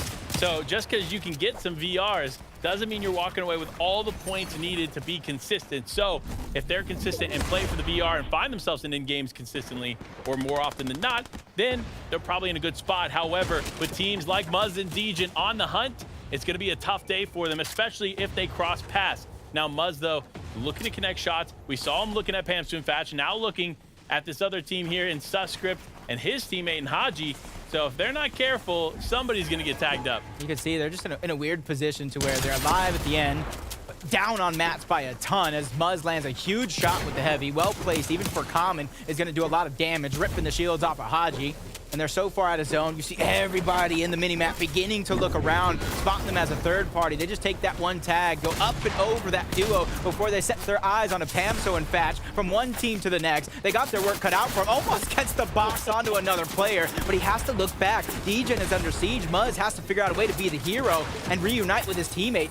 And you can see already Jake's going to go down. It's a chance for them to pick up not only the Siphon, but the refresh as well. With Jake down, leaving his teammate as a solo here to handle this, it's going to be a tough bout, but Degen actually finds himself walking directly into Pamsu and Fatch, and they are going to actually not going to be the ones to pick it up. It is Aiden in the distance going to get that full elimination onto Degen, as Pamsu and Fatch now find themselves to focus on the edge. They are throwing that keg down, but they're going to have to move fast. Another team using the scout there effectively. That information he gathered is so crucial. Shield keg still kicking in. Storm still doing damage. They said one way or another, we're going to get in the box. We're going to get all the loot, but the pressure from everybody else in the lobby just insurmountable right now, and it's not stopping anytime soon. Dropping down to just 2 HP, a daring play to try to shockwave out. But down goes Pam, so down goes Fadge. In comes Nani and everybody else trying to scrap up and get that loot before it goes to somebody else. Let me tell you what, Nani is one of the most exciting players in this lobby. Watching his interview and his excitement, you know he's going to be one of those players to really put on a show here today in these games. However, a team that wants to put on a show, wants to make a comeback, and wants to change the perspective that they put on there in game number 1 is Bugha and Peterbot. Getting some tags early, love to see it. And looking at the way that they're playing on the edge, it looks like they won't have too much to deal with. Unfortunately, though, it does look like Kanata and Adriz have a different plan in mind for him. Little does he know that's the dig teammates on the other side. Let him know, hey, I'm over here. Come fight me. I dare you. Kanata's like, nah. That's the thing about me versus the rest of you guys, is even though I can fight with the best and come out on top, I know when to pick and choose a lot of those battles. So even though he's on the edge of zone, you see him just biding his time, waiting for the perfect moment to begin that rotation, just like Clix and Donnie. You see how many teams are actually scattered to the left, even more so to the right, and then obviously on that edge of zone, so their rotation has to be perfect, even if that means staggering themselves back, but they see a weak Tahi in the sky. This could be their opportunity to go. Here it is, a big opportunity presents itself for them. They're moving now. They're moving and grooving, looking to stay outside of the view of some of these other teams as they approach. But Tahi, Death, not too far away. Donnie looking to connect some shots onto him, but if they're not careful, they could run into some trouble. Justice also there in the distance.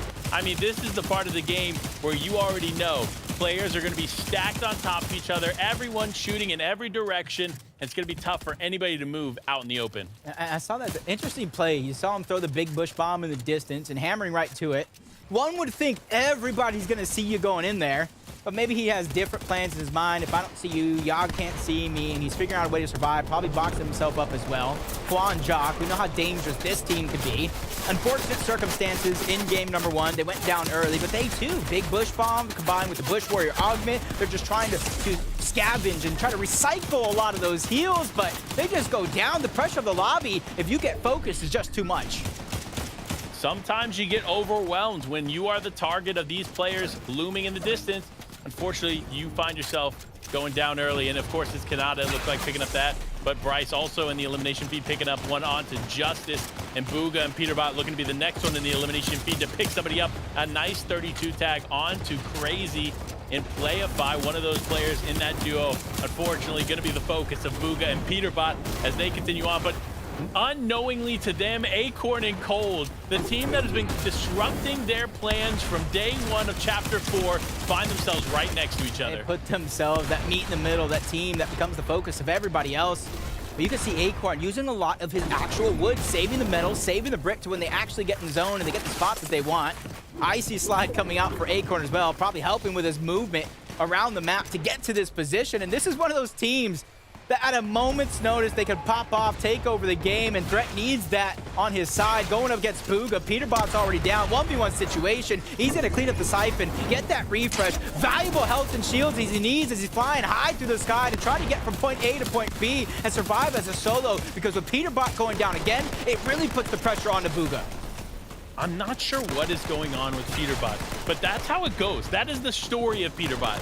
He can either be the solo player with 12 eliminations, or he finds himself going down first in the duo. And this is the last thing Bugha needs to deal with here in a situation like this, because you know him as a solo player. While he can handle the stress, it's not something he wants to deal with, especially going into the end game. Looking through Roller and Jackson. 5th zone, going into the 6th.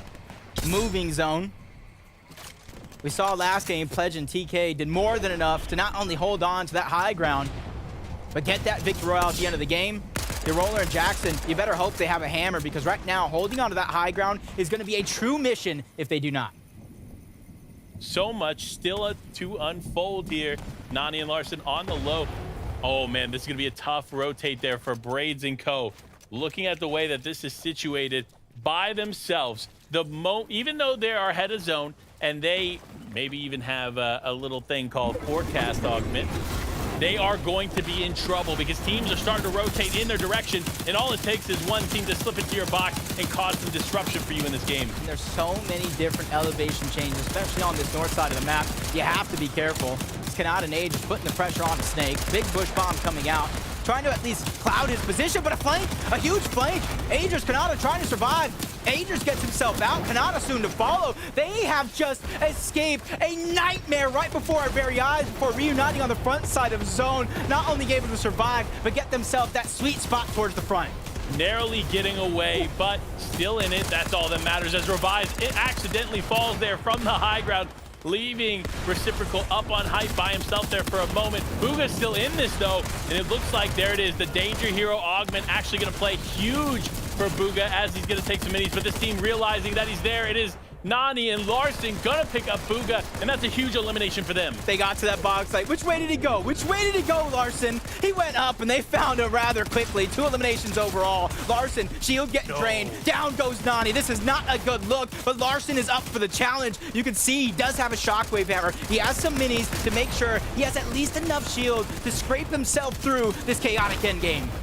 So much still left in this game as Kanata and Agers are holding it down. One of the, probably the only powerhouse duo left together here as Cole left as a solo player, going to try to hold it down without Acorns. Walkers, though, in it with Vert. This is another duo that can easily walk away with the win if they play this correctly as they push to the front of zone. This is going to be a huge opportunity for Walker and Vert to find everybody staggering themselves back towards the backside of zone. They don't have plenty of resources, so they need some sort of refresh, some mats to work with. They spot a couple players going down. They're going to get greedy for it. They're going to try to clean that one up. Shots continue to fire in. Walkers needs to get out. He doesn't have HP, but Verb with a shockwave hammer to save the day yet again. These are the moments that make these players championship material. The team chemistry is off the charts as Verts and Walkers stay in it, but Pump picking up a huge elimination there with Trashy, but Revives, Reciprocal still holds it down from the high ground as now Walkers is down and out. Pump taking a lot of damage there too, so this game continues to change in front of our very eyes. Team just trying to scratch up the siphon match. Anything is better than nothing. So everybody is not on that ultimate low ground because they know they have to go up to different elevations. This is going to be a huge moment for players like Bryce and Chubbs. Plenty of mats to work with, going to the front side of zone, and they have that rock right in front of them to refarm as well. You called them a powerhouse duo. Kanata and Agers trying to do the same, and they find Mason slipping. Huge elimination and refresh to keep themselves alive. Staying in this is Kanata and Agers as they challenge for height. Going up here, Kanata could potentially hold it, and he does. He's gonna have high ground, but no, the hammer play comes out, and him and Agers both drop down to reality as they try to hold it, and Kanata is down. I think I've seen this episode before. Reciprocal and Rise trying to hold on to the high ground. It didn't work out for him in the episode that I watched. But this is a chance for a new season. This is a chance for new life. And this is their chance. Now he's a solo. Agers, Kanata are no longer there. Pump is a solo as well. So many players living on just scraps, unable to really find that perfect moment to strike. I mean, look, they're trying to take this moment. They're trying to make this moment. But Pump still is a solo player in it, trying to do something. Revives on the height, still losing his teammate is big, but high ground is even bigger as Pump goes for it, knocks him down, gets him still in this game, and another shockwave play comes out, but no, Pump is down. It is a bit of a 2v2 situation here. Bryce going to get an elimination under one. It's a 2v1 now. Bryce wants to finish it. The Chubbs looking for it, and a player goes in the air to Vive to finish it up as Chubbs walks away the victor of game number 2. I'm not gonna say I told you so, but the moment they shockwave to the front side of zone, you saw all the destruction that laid below them. They realized that was theirs for the taking, and they snatched it away. That is a perfect opportunity to build the confidence going into the next couple of games. You know, as SPG would say, you build yourself the win material, everything you need to do to walk away with the VR. But I don't know that's what they did, but they surely walked away with it in the last few moments. It seemed like they were planning to play low ground. They were going to challenge to do what they could. And unfortunately for the other team, they weren't able to hold on long enough to challenge them as Chubbs and Bryce walking away, taking out Aviv in the final moment. Yep, they got separated. The shockwave hammers causing all that chaos, making the user go down outside of zone and making that 2v1 look easy against Aviv. But we also saw so many of our top competitors go down early yet again. look, with everybody going down, we have to get a better breakdown from our analyst in Zeke. Break it down, fam. Panda, why is it and Zeke? This is the second time. We're going to have words after this. Okay, we're going to have words. We're going to have words. My gosh. I'll come over there. Wow. Second game. This is kind of what I talked about from last game, was a lot of players were looking to hold on to the hammers. They didn't really want to challenge. This time in 8th movie, everyone's like, yo, you got a hammer? Now's the time. Everybody go up. Let's fight for it. Oh, I love this. There's actually so many story developments going through this game, but I mean, the big one obviously being Chubbs and Bryce being an opportunistic duo. There we go. I found it. When it comes to that endgame, right, there was so much chaos going on, and they were just one of those duos that was able to find themselves very, very healthy, stay alive on the low ground, and just kind of wait for all of these other duos to take each other out. And at the end of it, you can just see, oh, look, we're in a 2v1 situation. Let's just go ahead, hammer out, and we'll take the fight together. I think that's due to their positioning on the low ground. They always were able to find a way to be able to stay on the edge, still have some heals. So if they did take a little bit of that storm damage, they were going to be fine. And then grabbing those eliminations as well. It was only 5 eliminations, but paired with the victory royale, they're in a good spot. Yeah, that's right. We'll take a look at our standings to see how things go. So remember, these little numbers on the left, they tell us how much a duo goes up or down a leaderboard. Aviv, though, I feel like, I like to use this kind of analogy. It's like the damage is done, right? Making it into the top 2. He didn't get the victory royale, but he made top 2. Those valuable placement points have now shot him and his duo up in that second place spot. Yeah, 100%. Very good game from them. Not easy to get second place, especially in this lobby. But talk about adjustments, right? Kanata and Agers, a very similar zone to that last game, Kelly, right? Pulling all the way to the west, and we mentioned it. They didn't have many materials in game number 1 when they made it over to that zone. But again, this west pulling zone faced with a very similar situation all the way from faulty splits. And as you can see here, doing way better on materials. So immediately capitalizing on their mistakes, right? Kind of fixing them coming into game number 2. And one thing that I liked, it didn't work out for them, but one thing that I liked that this duo did is as soon as they got this refresh here off of Mason, they instantly went for high ground. Of course, Revise and Reciprocal just played it so well, ended up trading 1 for 2 here. But again, that's what I want to see out of Kanata and Agers. Be confident and go for those high ground plays. And I think that the second height really helped them out right there because they're able to position. If there were an opportunity to take height, then they were in that exact position that they needed to be. Unfortunately, like you said, it didn't work out against Revised, but clearly they're in a better spot than they were in last game, jumping up 3 placement points, now sitting in 5th place. But man, Trashy and Pump, I know that it's due to like their early game and how well that's working out for them, but to be able to convert that into such an incredible late game as well, also being aggressive, also staying on second height right there, again, knowing exactly where their opponents are going to be. It's incredible. Listen, that early game, though, right, they're kind of playing with fire. There's no way they're going to be able to make it out of that early game every single time, but the games that they are, right, it's proving to work out very, very well for them. That early Storm Surge, they can kind of just make those rotations very, very easy, make sure they have all the materials that they need, and then their endgame presence is just second to none right now. They're making sure that the whole lobby knows that they are there. And as you can see right here, even trying to make one of those solo plays, tracking the player that was on the higher ground, recognizing, hey, listen, my hammer can kind of take you out. And he goes for it, almost finds the elimination. Doesn't work out, but great effort. In another universe, Trashy's left alive there, right? And then we get to see a true 2v2v2. And I think in that case, they would have walked away with it, right? We do want to highlight here in just a moment the top 20 duos. Now, once again, this is just game number 2. We still have 4 more today and another 6 tomorrow. Right now, after, like, look at 15th place, right? Getting to jump up 34 places. You just need one good game to jumpstart you here in Grand Finals. And we're seeing some struggles actually out of Slappy Shores from both teams. We do have Acorn and Cole doing the better of the two. Right now placed in 14th place. Big game for them right there as well. And honestly, looking at this position right here, I was looking at them, I was like, oh, listen, they're going to win this game, right? I mean, materials are there, but then unfortunately, Acorn just goes down on the backside of the zone. So Cold's kind of left in a position here to do it as a solo. And Cold, he's cold when it comes to these clutch situations. So, I mean, even still, I was like, listen, they're going to do great. And still get some points together, plus 7 points, put them in 14th, striking distance. Still 10 more games to play.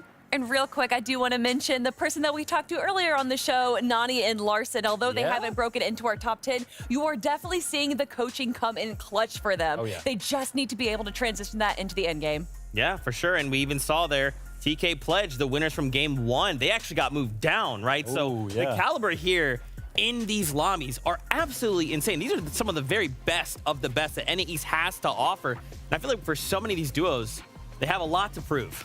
Oh, without a doubt. And they do still have 10 more games to prove themselves. So there's still a lot of time to be able to mix things up.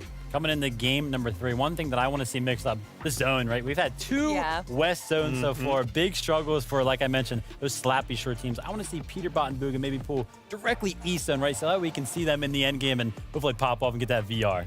I'm telling you, man, there's so much here that could go, right? And with 10 games, we will see it all.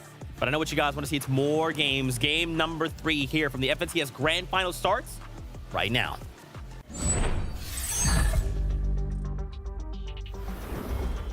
It is time. Game number 3 is here. And I gotta say, thank you to the incredible minds of the analysts in Vivid and Kelly for breaking down what is effectively the first half of these games. We're going into the last game in the first half, and the impact is huge. Without them, we wouldn't fully understand what's going on. So thank you to those incredible analysts, but it's time. I cannot wait. Will Acorn and Cold continue to be the top team of Slappy? Will Booga and Peterbot make a huge comeback? And will Pump and Trashy be able to hold the top spot in the leaderboard? I can't wait to find out. I mean, you're talking about those. I'm talking about Bryce and Chubbs. I got to give them another round of applause because their best finish was in week 3 with a 3rd place finish. So getting things rolling in the last possible moment seems to be working out for them, but hopefully everybody else doesn't wait the last possible moment. Game number 3 starts right now, and hopefully these players from game to game are taking those few minutes, those few valuable moments, and trying to just revamp their game plan for success.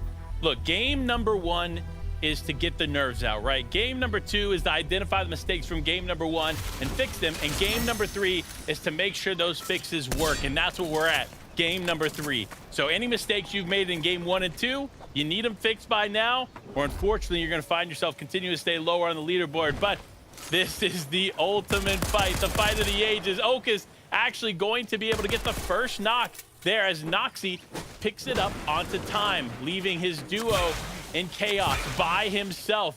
You'd think this is a chaotic situation in itself. Okus and Noxy just gonna go fight it out. It almost looked like it started off as a pickaxe battle between the two. Great teamwork and great aim by Okus, tagging him up through the windows. Now Chaos Gaming is really gonna have to hope for a miracle that he doesn't receive. He goes down, but that's just those tough spots between a trailer and a hard place to where you just have nowhere to go. Yeah, unfortunate. Honestly, it's such a tough spot to be contested. But for a team like Trashy and Pump, they don't care if they're contested because they're going to land the bigger shots and they're going to get the eliminations to continue on. No wonder we find them at the top of the leaderboard. And it almost makes me ask that question. When, if any time, is going to be a drop spot switch up, especially against a team like Trashy and Pump, who are now 3-0 against their opposition, really setting the tone and the pace through and through. And you can already see taking no damage.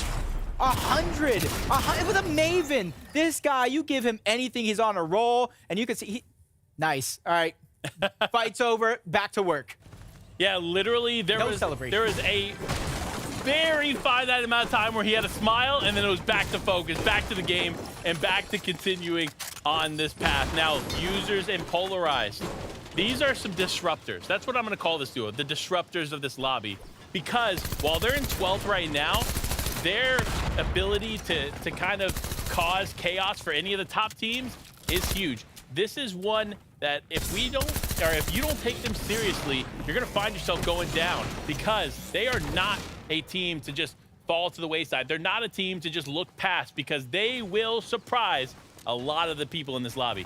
Honestly, just like NPen and Chess Genius, they can just have a great off-spawn showing, set themselves up. But it's been encrypted and ducky, especially in that last game. Digging deep, finding the success that almost everybody in this lobby is looking for when it comes to off-spawn.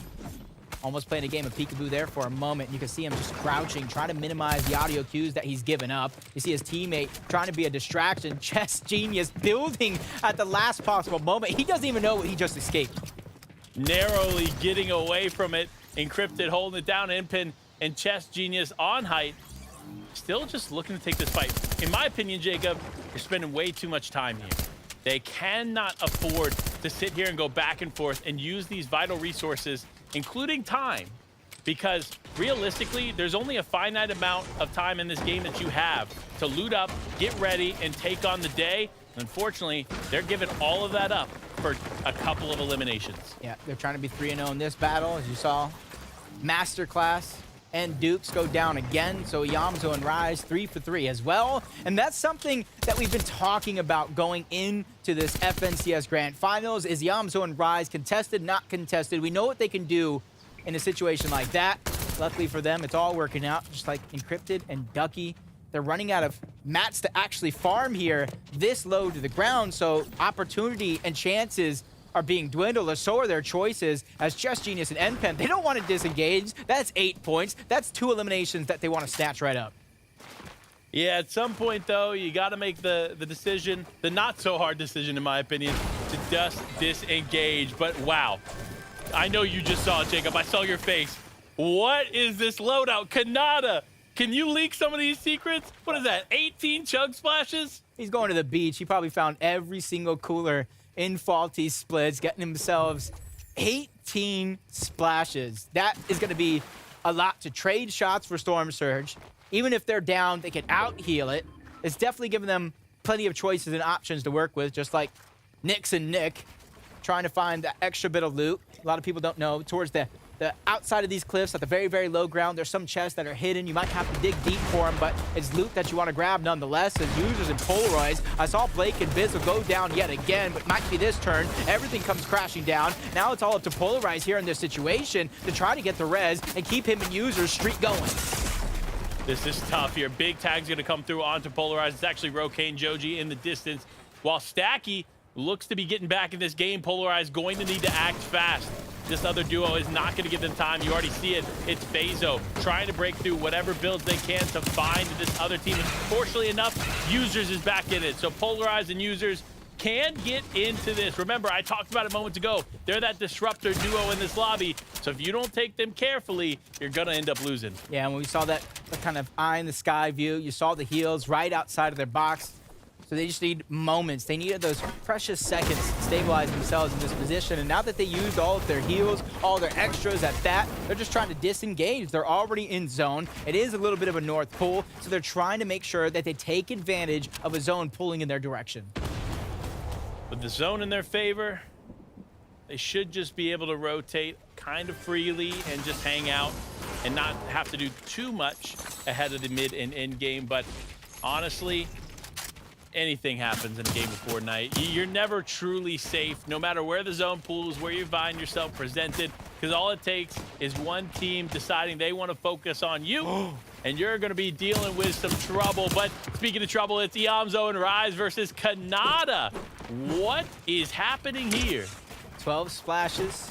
I said 12 splashes. It's 18 splashes for Kanata. 6 different big pots for Rise.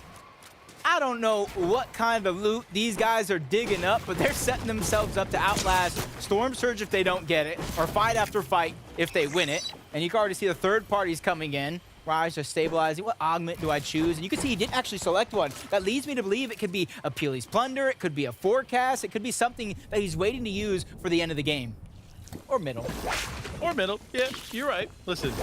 Augments have been such a beautiful addition to Chapter 4, and it truly changes the pace of the game as well, especially for players who have that, mythic pistol, maybe a pistol amp, a light fingers, a little last two shots. I mean, look, it really is interesting to see how these top-tier players use the augments and pair them side by side with other augments, weapons, etc. So we continue, even us who break down the game constantly, to learn more and more new things about them. But speaking of new things to learn, it's Haji and Suscript taking a fight here in the distance. I'm kind of confused how they got to this point. I'm so confused why everybody decided to throw a party on the southern portion of the map. It's like Party Island down here for some of these teams. You see the Jelly Angler coming out as well. So Chess Genius and NPen can kind of outlast, as Haji has only 2 splashes to his name. The longer everybody stays, the more dangerous and hard it's going to be. And that's why you see them try to take those additional angles. Suscript is willing to take the chance, and the chance works out. He's able to get the knock onto one, goes back to back as he takes out NPen as well. But now, with their position given up, they have to figure out what is their rotation going to be. Another team right around the corner there.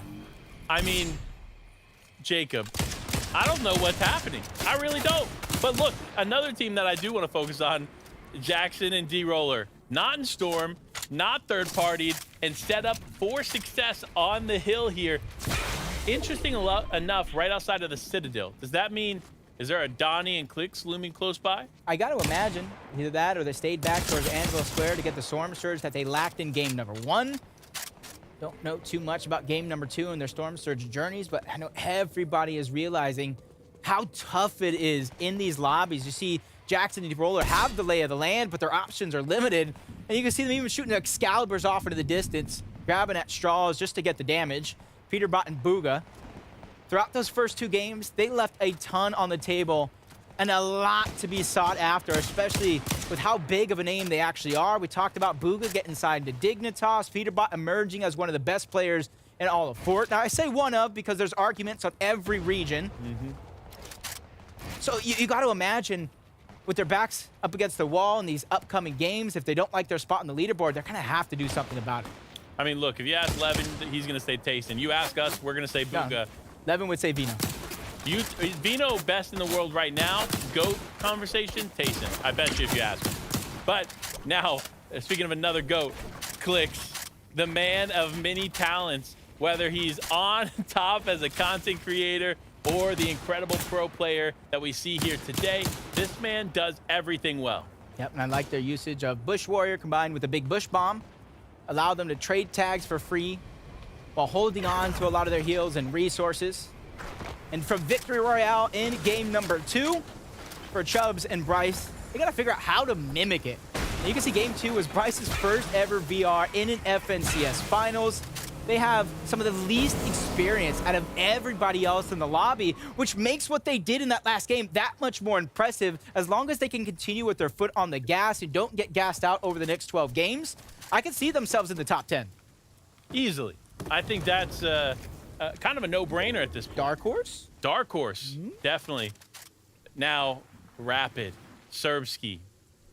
Interestingly enough, this duo has done well, but they've done well off camera, right? Every time we seem to turn to them, they're taking some kind of fight that realistically isn't going in their favor, but when they're not on camera, they're finding success. So I'm interested to see how this team is playing so well together. But you saw where they were going in the direction that they were heading. Up and Trashy, right there up ahead. So they need to be super careful. But a team that doesn't need to be as careful, as there's only a few teams in the distance, is Users and Polarized, our disruptors. I will not stop saying it. The disruptors of the lobby still in this despite losing Users there for a second. And with the zone continuously pulling to the northwest, it's a very, I wouldn't call it luck, but advantageous thing for them to have a slower side of the zone. If you kind of look at that southern side, it is so stacked. Anybody who is slow to rotate, anybody who catches themselves slipping behind the rest of the pack is going to have to really dig deep to figure out ways for they to survive, as Walkers and Verts don't have to do that same thing. They built a tire high in the clouds and just surveying the field. They're already above on Storm Surge. For them, it's the vital information to figure out where the rest of the teams are for when the next zone pulls. When the next zone pools, I think it's going to continue to pull west here as you see it completely over the water. But Flo and Nazin don't care. They're still in the storm. It doesn't matter if that zone continues to pull away from them because they're going to go straight up ahead against Cold and Acorn. Unfortunately, going to go down, but a huge pickup here for Cold and Acorn. Remember, they were just outside of the top 10, meaning that so far in this competition, they're not repeating some of the issues that they had in those first 3 weeks of qualifiers. So exciting to see them still in this game, and I hope this trend continues. You probably have one of the most skilled players that doesn't get nervous in Cold. Probably seen more clutches out of him in the past year than almost anybody else. Combined with one of the biggest brains in Acorn, that's a recipe for success. They just need time to let that one cook, as Nani and Larson, they don't have time. Down on Surge, is now ticking in, 38 HP. He has splashes, but does he have the time to stabilize himself? Back outside of zone, 11 HP, trying to splash him and Larson and keep them both alive, while Larson is still on the aggressive, but shots come in from Fatch. I don't know where he found that crevice to sneak that one through. through, but he goes down himself. Hamso as well. I don't know what Larson ate today, but he makes it happen, keeping himself alive. But can he save the day twice in a row? Nani and him are under pressure. Nani's down. He cannot help alleviate any of this stress, so it's all up to Larson. And I think with that reload, this is his moment to try to build some extra real estate to try to defend himself. But Quan Chalk don't want to let 4 more points escape their hands. And you see Larson immediately disengaging here, going to use the metals to completely break out. And Jack and Qua just going for the refresh. They realize that, you know what? Taking a fight here in a 2v1 situation causes them to be the target outside of the zone. So smart play on their part, just picking up the loot and then getting back on their way. So for Larson, though, barely scraping away here. That is honestly a blessing in disguise. Exactly what he needed in a situation like this. So the points he picks up from this point forward is going to be huge and instrumental for him and Nani's success throughout the weekend, especially anybody who finds themselves as a solo. Gleason and Mace, 460 above the damage threshold, slowly falling below. And you can see them, not very many resources on them, so they're trying to go into another team's tunnel and try to recycle as much of the resources as possible. And Panda, what have we been doing through 3 games? We haven't even mentioned Miro and Ed once. This is surprising. With 48 points, they're a team that can pop off at any moment. Not one time have we talked about it, but they still find themselves in the top 20. This is a team that, ironically, has incredible composure. Now, obviously, Miro being one of the most winningest players in Fortnite history, pairing up with one of the stronger IGLs here in the region in Ed the Great. These two coming together was an interesting change. Obviously, it was definitely a bit of a switch up here on the region for sure. However, them coming together has been an interesting duo, and I hope that we continue to see some success from them. Talk about success, though. Walker's getting that first knock onto the user. But with the natural covers, the extra resources, they're able to kind of defend themselves. I do believe the res is going to come off, but if you look in the distance, another team, a third party, they didn't get their invitation, so they're ready to crash it all together and try to steal away that elimination and the resources from the second elimination that wasn't even there. Survives a shot from the sky. He's battling back. Oh my gosh, the pressure is on. He's rising to the occasion. The first knock's going to be onto a Cryptid. Can he get the finish, though? As him and Reciprocal go hip to hip, reunite in the same box. They know teamwork really makes the dream work. Revise and Reciprocal have a lot to prove here in game number 3.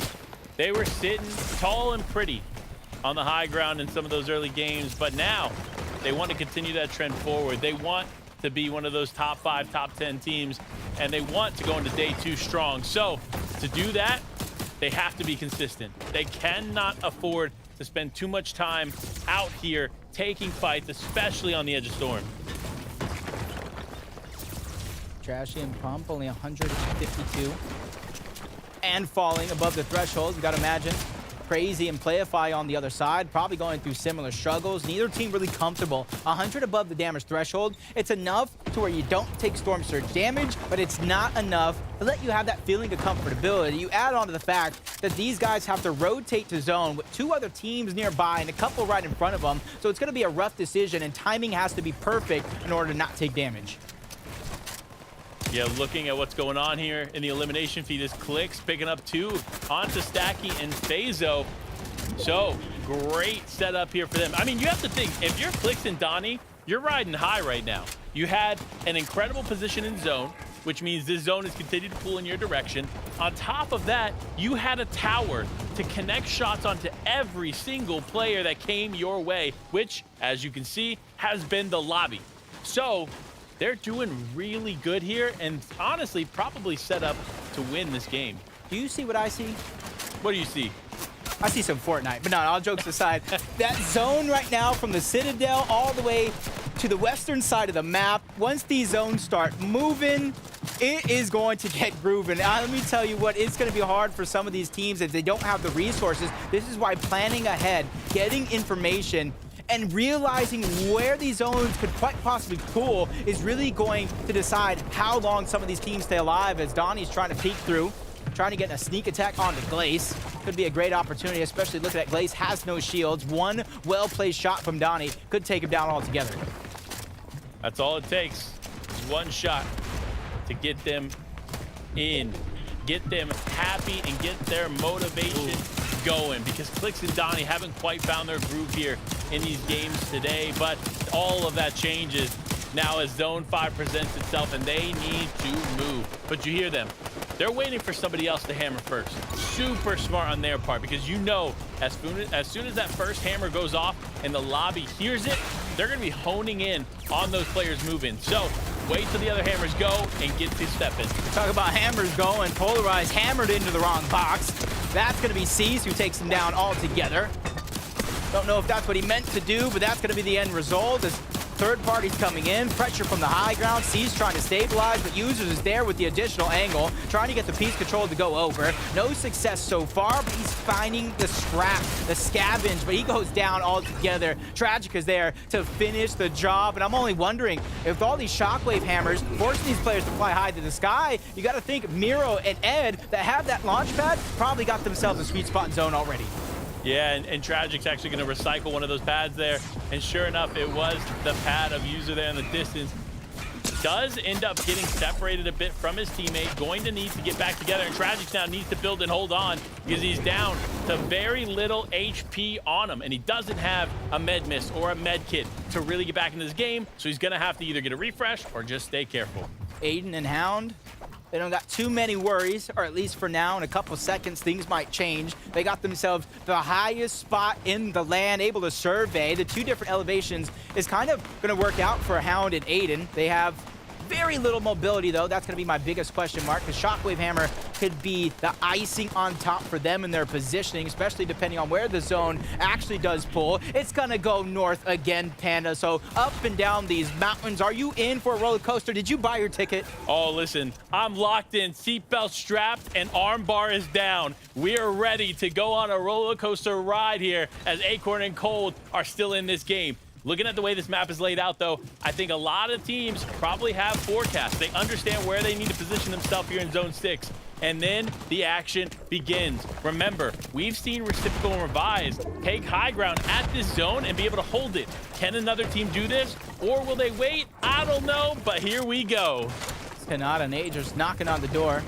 A couple teams down below, getting that piece control to go over. Not getting greedy. That's something that any duo in this lobby can take note of. Realize the situation you're in. Just because you're down or above surge, it's not the end of the world. 170 above for them. You see the cow catchers coming out, trying to break through the builds as fast as possible as Pump and Trashy try to do the same thing. But take note of this. Even though with all those slap berries, he's not sharing any with Pump because he realized it would be a little bit of a waste, because even if he uses them all, Pump can still take one shot and go down as Burt lands a huge blow onto Trashy. Now's the time to pull out the slap berries, but you need a moment to stabilize. In comes the return fire from Trashy. Down goes Pump, and now he's left as a solo with the only hopes to collect points in this game. And Trashy doing a good job of holding it down here. He does connect a huge shot, but no, Trashy is down and out. Clix and Donnie, though, like we mentioned before, set up for success. Weak, though, they need to get back together, especially with Clix. 1 HP in a dream. They need to stabilize here if they want to win this game. Feed is just going wild. Down goes Donnie, down goes Clix, but up goes Acorn across the land. Realize the different elevations, and it pulls down across the mountain again. Acorn not waiting for anybody, not even his teammate. He knows he has to be the guiding light to better pastures if he's gonna come out on top as Clarity. A quick challenge for the high ground. Doesn't like what he sees. Revives and Reciprocal again. I love this team and their ability to go after high ground even if they don't come out on top. Look, Jackson and D-Roller are set up here, using the hammer to get ahead. It's not going to be enough, though. You see the elevation changing. This is all but over for a lot of these teams that are running low on material. If you don't watch your back, unfortunately, you're going to get caught off guard. That's what we see there from Jackson as he takes quite a bit of damage. Acorn and Cole still in this game. Now both simultaneously using the hammer to get ahead of zone. This is brilliant from them, as so many other teams still find themselves falling behind. Yeah, bypassing all that chaos is huge, and causing some is even better as Miro finds C slipping yet again, but running out of mats and resources. All he got was that gifted from the siphon and the refresh, so he's gonna have to look for one more, especially now he is bone dried, similar to Aviv, who has just a little bit more to work with, but not much. Both of these players are gonna have to look for some sort of a refresh to keep their game alive. In the interim, Clix, Donnie, and Pump have all gone down, which means a lot of our top teams are out of this one, and Aviv fighting for the top spot now. Unfortunately, gonna go down there in that moment to Miro. The story of Miro begins here in game number 3 as D-Roller is now out. It's only a matter of time for Reciprocal and Revise to find the success they're looking for, as Acorn and Cold, they're not after that high ground, they're after the low ground, and anybody that crossed their path, including Clarity, who goes down, but a superstar team right in front of them, including last game's victory war winners. This one is stacked like pancakes. Stacked like pancakes, ready to eat, as Acorn and Cold are hungry. They're looking for every fight that they can take as the damage continues to come through. Rise ends up going down. Eomzo 1 HP in a dream. Unfortunately, 4 HP is not going to do it for him as he now goes down as well. Revise, though, on the high ground, loses his teammate again. Despite them having height several times, Reciprocal or Revise continues to lose a teammate in these high-pressure situations. They need to stay calm, as now they've taken Acorn out. This is going to be huge. They get the Shockwave Hammer, trying to get themselves right back in and right back to the top. Just enough mats to try to make the challenge happen. That's Ball looking up. He's a solo as well. A huge tag. Drop down to 50 HP. Drop down to the lobby altogether. Miro is one of the last players alive. 1v1 against Revise, who's held onto the high ground through and through. I said it's only a matter of time, and that time is ticking for Revise, going against one of the best that is on the low ground. Big bush bomb coming off. Miro's IQ over 1,000 to try to keep himself alive and in the game, but the challenge comes out. The battle is inevitable. Shockwaving up. Miro wants to end this right here, right now. 2 great shots. He has to reload, and it cost him everything. Revise steals it away. What a finish there from Revise. Miro had the health advantage, had everything in the inventory you need to win, and unfortunately goes down. What a turn of events, Jacob. I knew it was only a matter of time, but I was thinking 4th game, maybe even 5th. But he said, nah, nah, nah. Sit down, little Jacob. Let the big boys play, and man, did they play. Look, Jacob, I told you in the beginning of this, and as we got into the in-game, the first times we saw Miro, this is where they begin to pick up, and sure enough, they did. So, flowers where it's due, 2nd place, still an incredible finish. I really hope he clipped that some way, some shape, some form. Add in the comms from Reciprocal as well. I thought it was over. They got eliminations. Reciprocal went down to get the loot. I thought that was it, but Revise 10 toes down, let me tell you. That was tough. That was a tough finish. Look, Miro probably reeling from that finish. However, that was just game number 3. The halfway mark of the competition is here, and who better to break it down than the incredible Zeke and our wonderful analyst. Yeah, good save there, pal. My gosh, coming down to a single shot. Something I just thought I would never see in Fortnite, coming down to that moment where, like, up until this point, you should have all the shots in your shotgun, and you just go click. Man, I have to reload. been the conversation all season, Zeke, right? The Thunder Shotgun. It takes forever to reload, and right there just catches Miro off guard. But I mean, somebody that's catching all of us off guard right now, it's Revised, it's Reciprocal. The high ground, I'll be honest with you, it's theirs. And no one, again, is really fighting for it. We did see Revise get dropped down right here. You can see it. He waits for the player to go down, gets that siphon, and then this rotation is where it put him into another high ground spot. Yeah, I mean, and then left in the 1v1 situation again, man. This was Miro's right here. I'll be honest, this was Miro's. A little bit of a mistake out of him, and Revise just does so well at capitalizing on it. You know, uses that wall to his advantage as well. Well played to him, and right now, to me, it's just all about the high ground. They are not getting contested for it. Nobody's looking up, and the aggression out of this duo as well, having the awareness they need to drop down, find some refreshes, gather up those materials. That's honestly one of the things on NA East that has, you know, stumped a lot of these teams when they do take high ground, is got to be those materials. But this team right now, they have all that figured out. Miro, though, man, we were waiting for that thunder, but lightning doesn't strike the same place twice, unfortunately. Ooh. But look, of course, not much of a surprise here. Reciprocal and Revise now jumping up to 191, only a single point against Aviv and User. Which is crazy. Yeah. Right? Like, we've seen Reciprocal and Revise have some really good games, Zeke, but I mean, it's only a 1-point difference. I mean, that's a placement. That's a single elim to go to a tiebreaker, right? That is so absolutely insane. And just again, like the fact that these guys are unchallenged on height, I don't know why in grand finals we are giving anyone height and just allowing it to happen, but they're being unchallenged.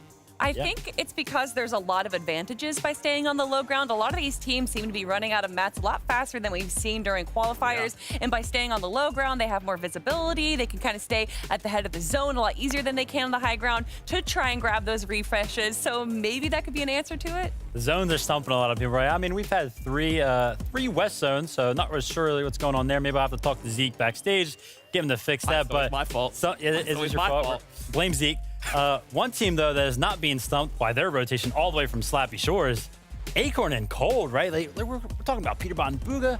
You know, maybe these West zones are kind of catching them off guard, but they have pretty much the same rotate right now as Acorn and Cold every single game. But this team right now, 5th place and just dominating on the low ground. One of the things that's keeping them ahead of the game is, well, staying ahead of the lobby, getting in front of these moving zones, playing these edges so well and finding the refreshes. Yeah, I've seen them time and time again with just 0 builds, but who needs builds when you can stay at the head of the zone and everyone's kind of building around you instead of you building around everyone. And again, I think this is due to just the practice and everything that we've seen from them in the Elite Cups as well. It's clearly working out for them. You know, and sometimes, right, you can be as analytical as you want, but right there, that's just Cold, right? Like, he's just so good in those situations, and he is showing that right now in a grand final setting. Love to see it. Yeah, absolutely. And of course, being the halfway point of day number 1, we have a special guest interview from a community member. It is none other than Rip Rara, who's going to be joining us. Before we even say anything, I just got to know, because this has been a topic of debate for us. How do you say your name? Is it Rip Rara? Rip Rara? Which one is it? So it is Rip Rara. Boom. Nailed it, Zeke. There we go. I was wrong. My bad. That's okay. So many people get it wrong. Well, hey, at least you're here. We get to hang out for a moment. So obviously, you know, you've competed on kinds of tournaments, both 0 builds, regular competitive. My favorites have got to be like Women of the E-Arena. You know, you have felt the pressure in those tournaments. Can you maybe clue us into what these players might be feeling? Yeah, so these players are going through a lot right now. You know, they have to really stick with their teammate, work together, and the end games are so crazy because you have rotates up the mountains, down the mountains. Sometimes you have to leave your teammate and really play as a solo just to make it to the end. Yeah, so we've seen 3 games so far, right? A couple games left to play on the day and a big day tomorrow. What are you kind of expecting to change for some of these duos? Like what's going through their minds? Some of these duos are doing really amazing right now. Their teamwork is crazy. I mean, as long as they can keep it steady tomorrow and just play amazing, play constant, I think they'll, I don't know, the top will stay at the top, but you know, the underdogs can come up as well. Yeah, for sure. Well, hey, for all the fans out there, where can we look to find you? My name is Rip Rara, R-I-P-R-A-R-A on everything. There you go. Hey, well, thank you so much for your time. We hope you continue to enjoy all the grand finals action, and we'll catch you later. So freaking dope, my gosh. But we have to just keep focusing here on the competition, especially as we just continue to think about things like with a couple more games to go. NA East is looking shaky right now. There's so many duos that I would just look at and be like, you're having surge issues. You're having issues trying to hold high ground, even contest, or there's so many issues in grand finals. Issue for me, please go anywhere other than West. That's all I want to see, and I'll be happy. Yeah, I'm going to say the same thing. We want an East zone, maybe a South zone. Anything else. North, I don't know, whatever. Maybe. We'll see what the cards have in for us. But guess what? Game 4 is ready to go. Will things change? Will chaos continue to reign? Let's find out. I could not believe coming into this day, I didn't think I'd be holding on to my heart game after game. And luckily for us, we're already strapped in. We bought our tickets for this ride. Game number 4. And the second half of the day starts right now. You know, Rip Rara said it in her interview. These players have a lot on their shoulders here as they compete for the opportunity to go to the Global Championships. This is the second half of day 1 of the Grand Finals. And it starts off here, as always, in the trailer park as Chaos Gaming and Time 1X go up against Ocus and Noxy in Game 4. The look of the red eye scares me a little bit, especially since Noxy does have the machine pistol.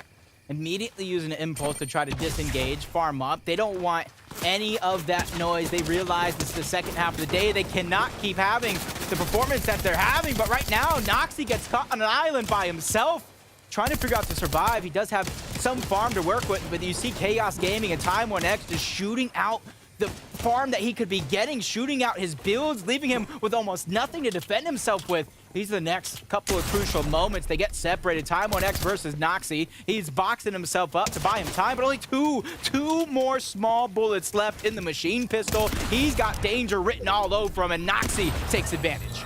That was definitely a mistake on Time1X's part. You did not have the ammo to take that fight, and you shouldn't have pushed it like that. So Noxy gonna be able to take advantage of it, picking up an elimination. Now it's a 2v1 as Ocus taking the solid fight here with Chaos, and unfortunately losing quite a bit of damage. But Chaos looks like he's out of material, tries to take it on, but no, Noxy and Ocus will clean up the fight in the trailer park once again. Redux out of nowhere, trying to sneak up. Third party this opportunity. As soon as they spotted him out, he immediately about face and ran away and said, bro, I was just playing. It was just a joke. It was just a joke. And now he's just trying to stay alive for the rest of the game. And I agree with you, man. A team this hot off spawn, they got some good loot. I wouldn't want to engage with them this quick. I mean, look, I don't blame them. If you're landing in the area and you hear this action going down game after game after game, you're going to want to get involved, especially considering how weak these two teams always find themselves at the end of the fight. But here we go as we jump into users, getting the elimination onto Blake and Bizzle.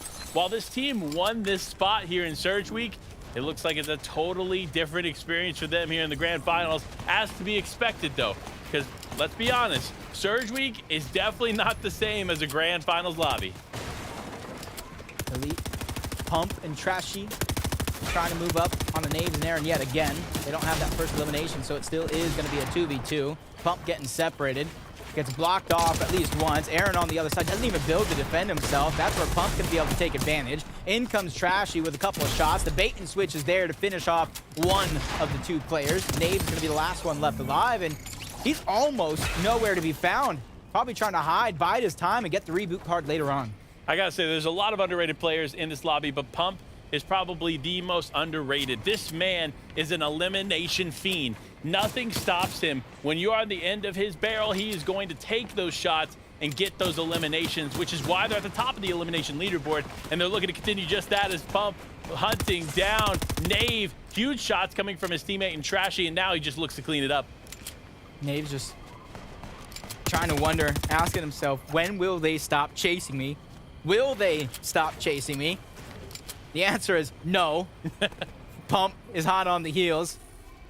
For a team this good, they realize every single point matters.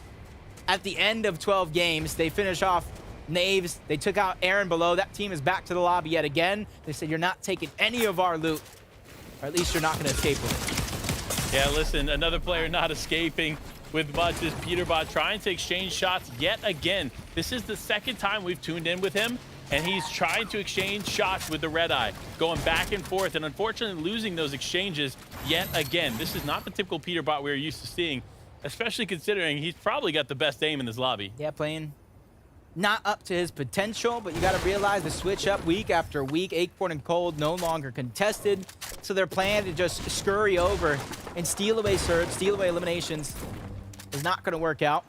They're going to have to dig much deeper in their bag of tricks. They're looking to switch things up. Glace and Mason, we saw them last game, really disengage out of the POI and leave altogether. This time around, they're going to continue to trade off some shots between Donnie and Clicks. They don't want to let all this loot go to just one team. I don't blame them. Like, look, if I'm them, I'm going to be hunting for some of this loot too. I'm going to come in there and be like, hey, listen, this ain't all for you, Chief. This is for me too. Especially with how scarce some of these spots are on the lobby when it comes to loot. You got to take what you can get, and smart on them to try and take that. But a team that's trying to take some more and unfortunately not going to be able to do it is Clarity G and Casker, as they just look to separate. They did have, honestly, record-setting weeks to get up into this point, including single-game elimination record for an individual. Short-lived, though, because they eventually lost the tiebreaker to get second place overall. But that's that type of hunger. It put the chip on your shoulder to really perform in the grandest FNCS, the Major 1 finals. And to speak about redemption, Miro, after that last one, a reload a little too slow after 2 great shots really cost him everything. Some players will crumble, others like Miro are just hungrier for more as threats just taking too much damage on that trade. Yeah, sometimes you got to evaluate, is it worth it? And unfortunately for threats, that trade was not worth it, especially considering only have 4 chug splashes to get involved into this. But man, listen, Vivid was praying for a non-west zone. Well, Vivid, it looks like Fortnite's got you covered because it's pulled farther east on the map than I've ever seen in the history of this game. I didn't know it was that easy. Just have Vivid ask for it, and we'll get it. So Vivid, I need some V-Bucks. Make sure you ask for all of us backstage. I want to log into my account, and I think 2,000 is a good number, maybe 3. I was thinking 20. Oh, I like Panda's idea better. Vivid, make sure you hook us up. Macwood and Threats, they're trying to survive. And this is the thing, right? Going into that game, I don't think Threats and Macwood would have said, hey, let's grab the Jelly Angler, but they played to the situation. They need the Jellyfish to reheal, and so they're using their cards wisely. So smart. Honestly, again, speaks to the veteran nature of this duo. Both individually have been in the scene for quite some time. Even though it's their first time playing together, it's still a brilliance in 2 individuals coming together. But again, look, another shot of how far this zone has pulled. When Slappy Shores is the center of the zone, you know this thing is going far east. I'm like, forget the center of the zone. The whole right side, eastern part, it's in water, Panda. it's in water. If you don't have resources, if you don't have a boat, maybe some scuba gear, something, you're going to end up drowning. But you got to know that for everybody that is on that western side, timing is of the essence. You're going to have to cut down your farming. You're going to have to cut down your storm surge route to get there in zone much quicker. But if you have a guess, are we going north or are we going south from here? Ooh, if I had to pick one, I'm going to say north. And here's the reason why. If you look at where the map has kind of gone so far, it leans more north than it does south, which tells me if it's going to pull in any direction, it's going to continue to pull in that one. And this is something you asked for. This is something Peter and Boogabot asked for. Let's get one zone, please. We need something to get the show on the road. This is their game to really light that fire underneath and play with the passion that we know they have as NPen and Chess Genius from one side of the map to another, still end up in a peculiar situation, fighting for survival against Flo and Nostin. But in comes that third party, Peterbot, ready to upgrade his firmware and find 3 eliminations. Look, I gotta say this, NPen has been an exceptional player in the Fortnite scene for quite some time, recently stepping into the collegiate scene and doing some big things as well. Seeing his performances in the collegiate cups speaks to the caliber of player that he is. But when you're going up against players like Peterbot and Booga and another duo wall to wall, it's gonna be a tough fight for any team in the lobby. And I like this disengage. They took some tags, and you can obviously see when he chopped down the tree, the loot that fell, you know he has the Harvester augment to go ahead and give himself that much extra. And that's them thinking on the fly with Peterbot going down very, very early on, trading for Surge, even though he didn't get eliminated in every one of those games. That means that Harvester is going to allow them even more heals to work with for both HP and shield. Look, I'm not going to say that I know where zones go every time, but that zone is pulling heavy north. So if you're a team landing over here near Brutal Bastion, you're feeling pretty good, especially Lonely Labs because you're already in the zone. But for players like Walkers and Burt, they're quite the opposite when it comes to the story of rotation, as they have a max pool distance to go. So get your feet moving. Make sure you got some nice running shoes here because you got a bit of a trek ahead of you. And those decisions are going to pop up left, right, and center when everybody's having to rotate as far as possibly can be. And you spot another team rotating parallel to you, in front of you. Do you take the shots? Don't you take the shots? Leave that one up for debate depending on the situation you're in. So it's going to be really interesting to see how it all plays out. It's the only 3-4 full teams immediately in zone. You know the west side, you know the south side are going to be some of the most congested points on the map. Yeah, listen, with contestation being the way that it is, especially when it comes to the west side of the map, we're going to see a lot of players rotating on top of one another as this continues on. But Revised, coming off the heels of an incredible game, looking to mimic this despite having to move pretty much max distance. Shaheen Death, 124 points. When it comes to heals, they've set themselves up right, trying to stagger themselves back. We talked about rotating parallel to some of the teams, the decision to take the shots or not. Yamzo and Rise is one of those teams that have scurried their way, and so they're going to be in front. There's another team slowly but surely behind Death and Tahi. So it's going to be interesting decisions all around for everybody in the lobby where you're going to get your surge at. Oh, no. Oh, no. What's he doing so far? Peterbot is now out of this one as Booga finds himself extremely separated from his duo. So that's going to be a tough call for them, but a good pickup here for Kanata and Agers onto Peterbot. This is an elimination they needed early, and fortunately for them, they're going to be able to get it. But teams looming in the distance there in the Lonely Labs vicinity are set up for success. They're going to be looking to shots onto players like Kanata and Agers, who, while they're in zone, definitely have a lot less or a lot more movement ahead of them when it comes to the way the zone is continuing to pool.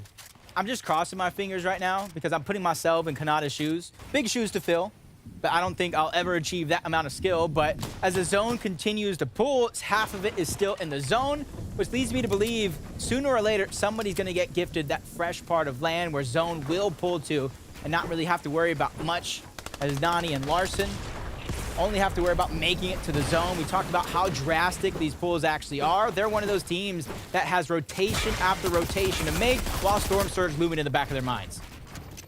Yeah, look, honestly, they're a little bit above Surge, so they should feel okay in this situation, but definitely don't feel comfortable as another team continues to hold them here in faulty splits. And again, the zone is essentially max pulled away from faulty splits. So for either of these teams, if they do not start moving now, they're going to find themselves taking way too much storm damage to survive in the later rounds of this game.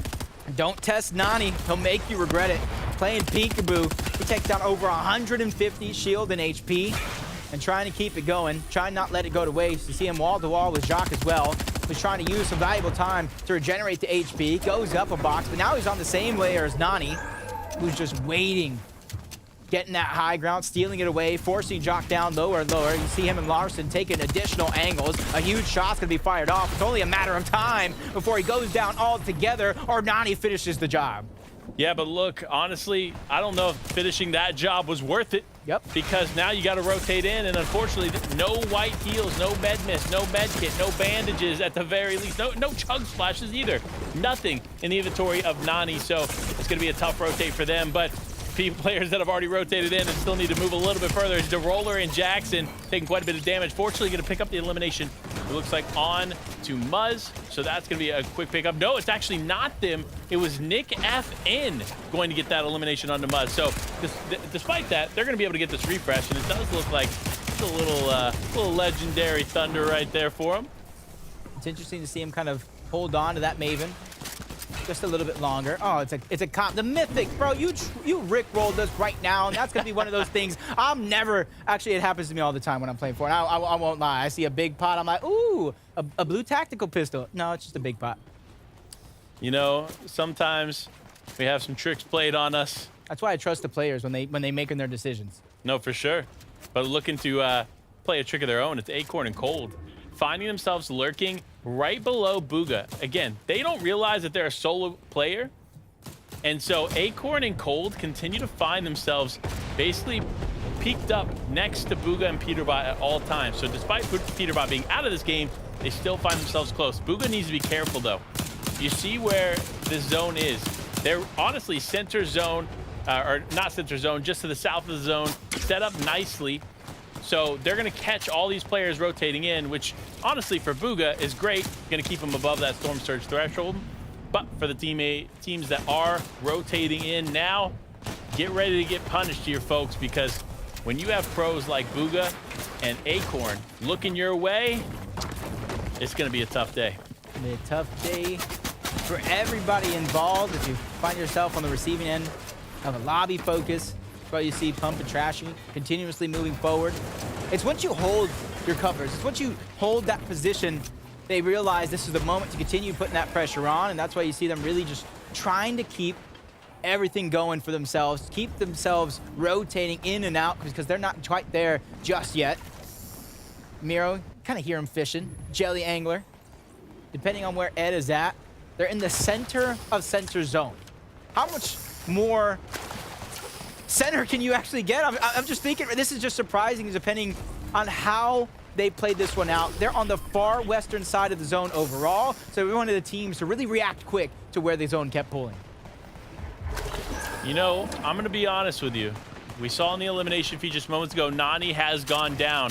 So again, like we talked about moments ago, that storm fight was just not worth it for them, as it does look like that duo is out of this game. But a duo that's not out quite yet is Aviv and Users looking to connect some shots in the distance. Lots of pressure coming in from around the lobby. I think they realize at least one of these players is knocked, and sure enough, going to connect shots onto the knocked player is Aviv. So Glace is going to be completely out of this game, but they're not going to get credit for that elimination because unfortunately, they did not get that knock. Yeah, for them, it's just a little bit of a success, confidence booster, and then one less player in their lobby, in their path that they have to take down later on in the game. Sooner rather than later is going to be a better thought for them as Polarized. Just trying to go for the scavenge loot. They were in this position before. They built this tower high in the sky. They had forced to use those resources with traded shots. And now they're returning to collect what's already theirs. This is what you think, thinking outside of the box, planning 2-3 zones ahead of time. You know, Bobby AI himself, Polarized here, looking to do what he can with his duo, but not being too aggressive. I do like to see this from them, right? Again, the disruptors of the lobby, playing this one a little bit more patient than we've seen them play in the past, but a team that's not playing so patient is the Amzone Rise, 4 eliminations, and I see why. Look at that purple Thunder shotgun, the purple Red Eye, and that sweet, sweet hammer with 3 charges in it. Yeah, you can see him saving his augments as well. I could run through all the options, but it really depends on how you plan to play the rest of this game. You could take a Mythic Pistol, you could take Forecast, Danger Hero, Zero Chance. The options are definitely his. It really kind of allows you to have a play style, a unique play style at that, and continue throwing through, as Bugha is the solo that we were talking about, separated so far away from Peter Bot, who got caught out, got taken down. Bugha just surviving, but with this tower high in the sky, no one would expect someone like this to be a solo, and that's why they're not challenging for that height just yet.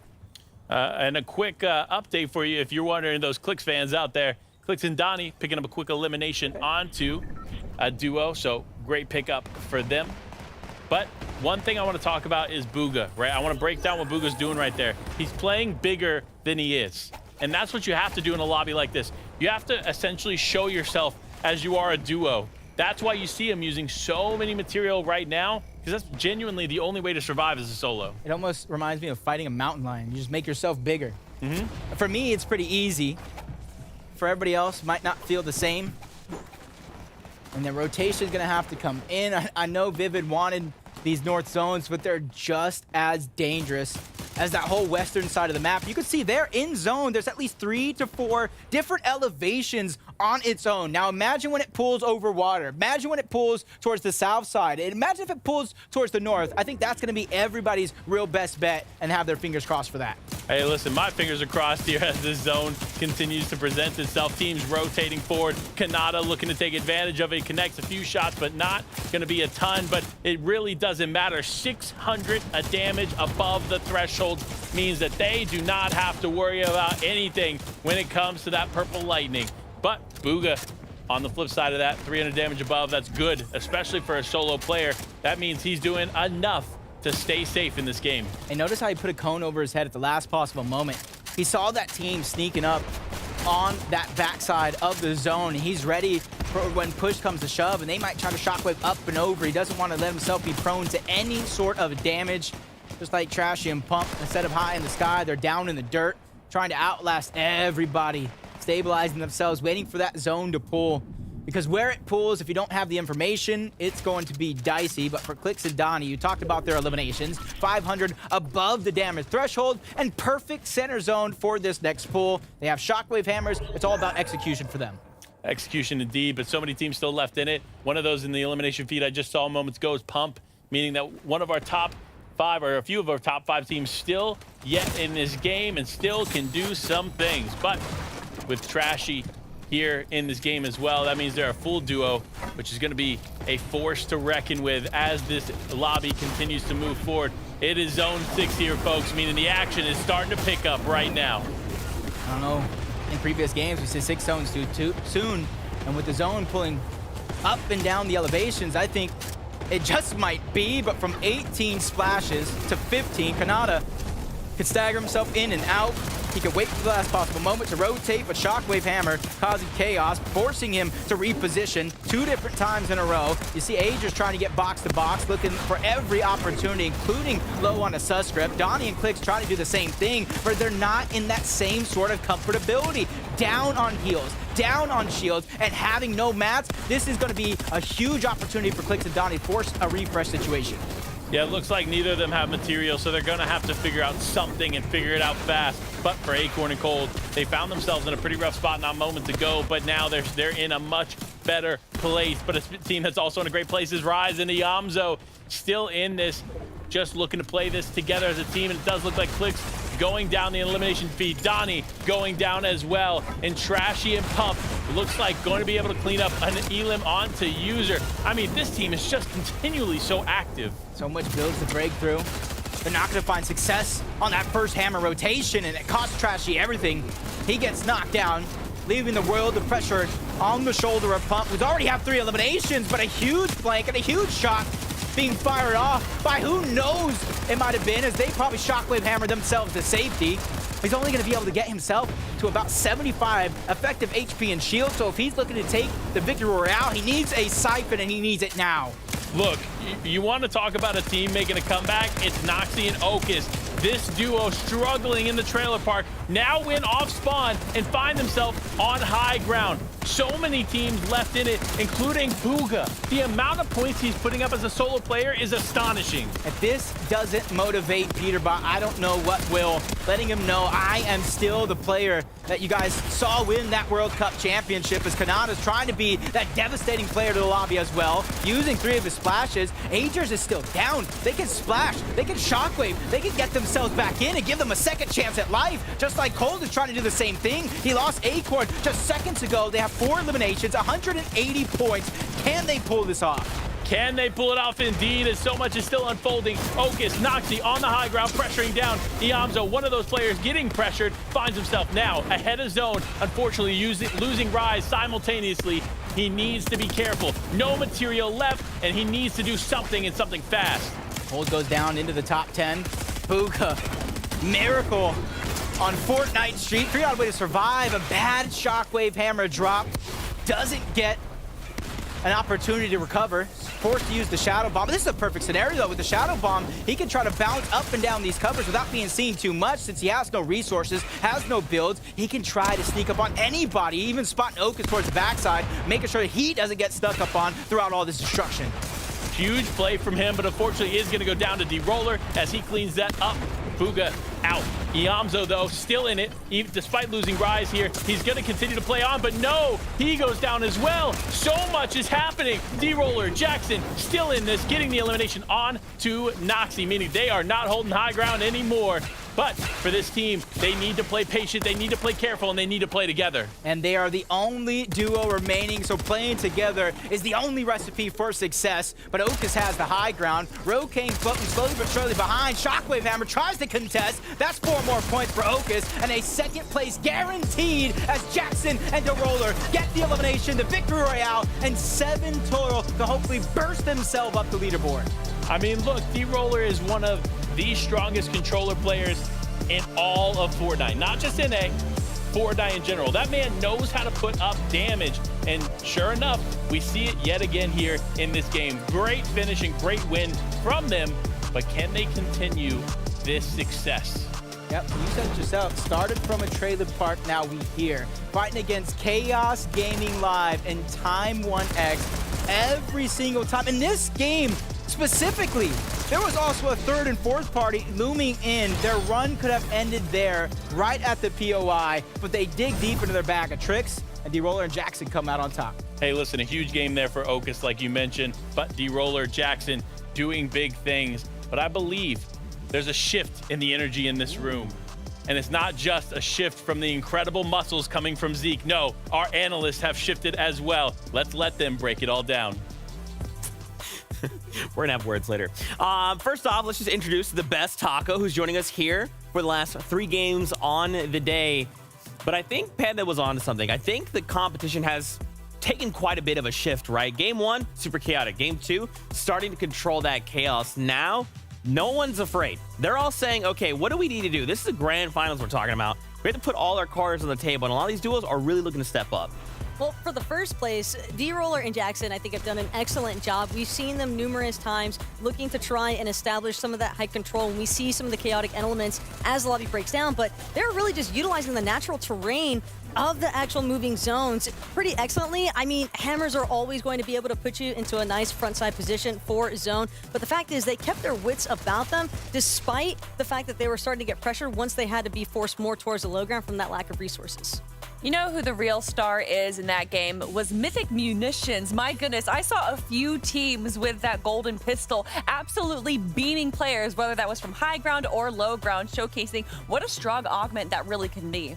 Yeah, absolutely. We have quite a bit to break down. So I want to take a look at our standings to see how things are shaking out. Remember, we only have a handful of games today left. And then we come back tomorrow for 6 more to walk away and see who will win it all. Wow. Right now, though, with that game, D-Roller and Jackson, they do move up. And now we're starting to break into the 200 range. And kind of like we continue to talk about, you just really need one good game. And that will just surge you and your duo way up the standings. Yeah, placements are always going to be dictated pretty heavily, I think, based off where you finish. And that Victory Royale, we can see even D-Roller and Jackson, they're not exactly leading in terms of elimination. So a lot of those points, I think, just being established from consistency, not just in this game, but in previous rounds as well. And the fact that they're still able to make it into those late game territories, I think it's always fantastic. But can't help but notice some of these other duos on the board. I think Agers, Kanata, definitely an excellent one to look at. Yeah, you were talking about eliminations, and one team that is definitely leading in eliminations right now is Trashy and Pump,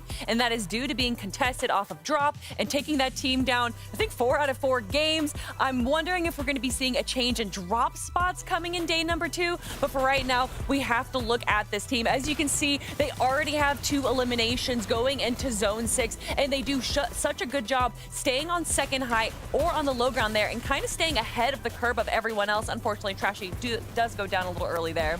But the fact is that they were still able to make it work later on. And I think also the fact that their drop spot is initially Woodsea War, but then they have this far east pooling zone. They still manage to make the trek. They keep sight of those eliminations, managing their surge as well, which I think is pretty difficult to do when you have to do those kind of cross-country treks along the map, because you're not the only duo that's looking to make those rotations. Another team that we have to talk about, and I thought we were out of water park for a second because I was in the splash zone, Agers and Kanata. I don't understand how Kanata has 18 splashes every single game, and you were even asking, what is Agers even holding at this point? Well, that was the thing, and we actually checked into it, at least for last match. He even still dedicated 2 of his slots. And yeah, you can see right there, prime example, 3 slots invested towards those splashes. Agers as well, usually investing a couple into the splashes. So it seems as though they've got every cooler, just, you would think that they have all of them dictated on the map. It's just a little unfortunate that it seems as though they weren't able to coincide with each other in terms of utilizing those splashes. I think Agers just eating an unfortunate blast there, but that's just part of the chaoticness that I think happens whenever you're trapped inside of those mid and low ground layers. Yeah, it could have worked out a little bit better. Obviously, we saw that Kanata tried to bring back Agers there, and it just didn't work for him. And at that point, he probably wasted a lot of splashes because he was staying in the storm during that point. So, unfortunately, not able to convert that into an in-game performance. And that's why we're seeing them in 7th place instead of the top 3. Yeah, and even after this, look, Okus, right? We saw them in that final few moments of the game, right? Once again, you just need to hit those final few placements, because those placement points are super beneficial. You pair this with eliminations, and you're going to just be where these 2 say you need to be, right? I mean, I want to do actually really quick, take a look at the 20, 11th down through 20th, because remember, this is like a 2-day competition, and some duos might be looking to say, we'll come back tomorrow, we'll be even stronger. Someone like Casker and Clarity G come to mind.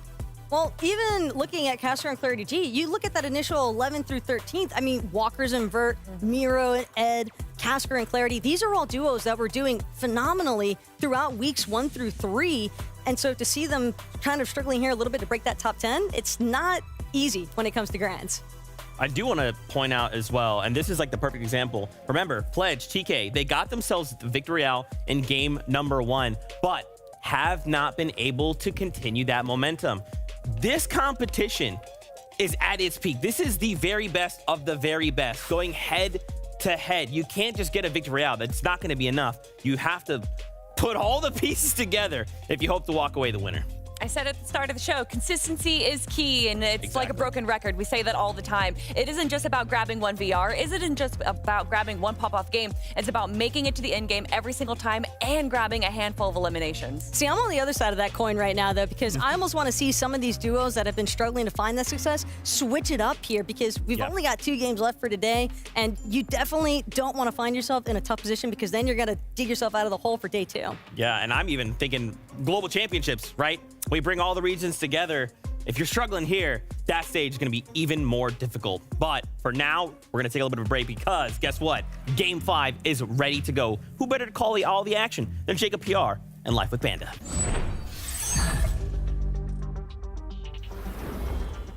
As Levin would say, the penultimate game is here. Game 5 has presented itself, the last 2 of the day. And for a lot of these teams, this is their last chance to get where they need to be before day 1 ends. Remember, 6 games tomorrow are still yet to be played. However, at the end of day 1, you really need to find yourself in the top 20, and that's what these teams are going to do now as we get into game 5. And you got to think that the battle bus being ready, game number 5 starts right now, Panda. And for some of these teams, that last game was a huge momentum shift for their game plan. I'm speaking of Kanata. I'm speaking of Agers. Almost 1,600 damage throughout that game, terrorizing the lobby left and right to bump up multiple places, putting themselves in a comfortable position to hopefully close out the day. When we talked about comfortable positions, let's talk about uncomfortable. This off-spawn battle between Ducky and Encrypted, and the duo that's seemingly always claiming that low ground right below them. Yeah, I mean, look, this has been a fight that we haven't tuned into as much, but when we do, the action has heated, and that's what we see now as Encrypted and Ducky look to get into the fight there in Pin, and his teammate just playing on the back foot quite a bit. And looking in the elimination feed, it does look like Noxy finding some eliminations on to time 1x, which means they are beginning to win the battle of the trailer park. So that's a good fight going down there. But for Inpin and Chess Genius, they need to be careful. It looks like they're setting off some of the gas cans close by, which honestly, if you're building in wood, you know as well as I do, Jacob, that's going to be tough to work through. Ooh, I like that. Npen found a key, immediately trying to use it, and he actually gave the loot, the Epic Twin Mag SMG, over to his teammate. That's something I do. I give all the weapons to Vivid, and I just say, Vivid, go. And I carry the heals, and you talked about this off-spawn exchange. Ocus and Noxy, they seem like they cannot be stopped no matter what happens here, no matter which direction you turn. And they immediately finish this one off. You can see how they got the tags on the Chaos. He's unable to build, doesn't have the resources. He gets dropped. Yeah, it's another interesting challenge, right? Obviously, Ocus and his teammate feeling strong after that last game. Right now, climbing into the top 10, despite having a rough game 1 and 2. Same thing can be said for Bizzle and Blake. This is the second game where they have survived off spawn, and hopefully they can repeat this, making it into the end game. Hey, sometimes all you need is a chance at this survival. And for Blake and Bizzle, we've seen them during Search Week. Blake said himself, yo, we're going to pop off. We're going to qualify with a victory royale. It didn't happen like that, even though we see them in the grand finals. It was game after game, straight consistency coming out of this team. It was led by the scoped and visuals off-spawn exchange that they were undefeated through and through.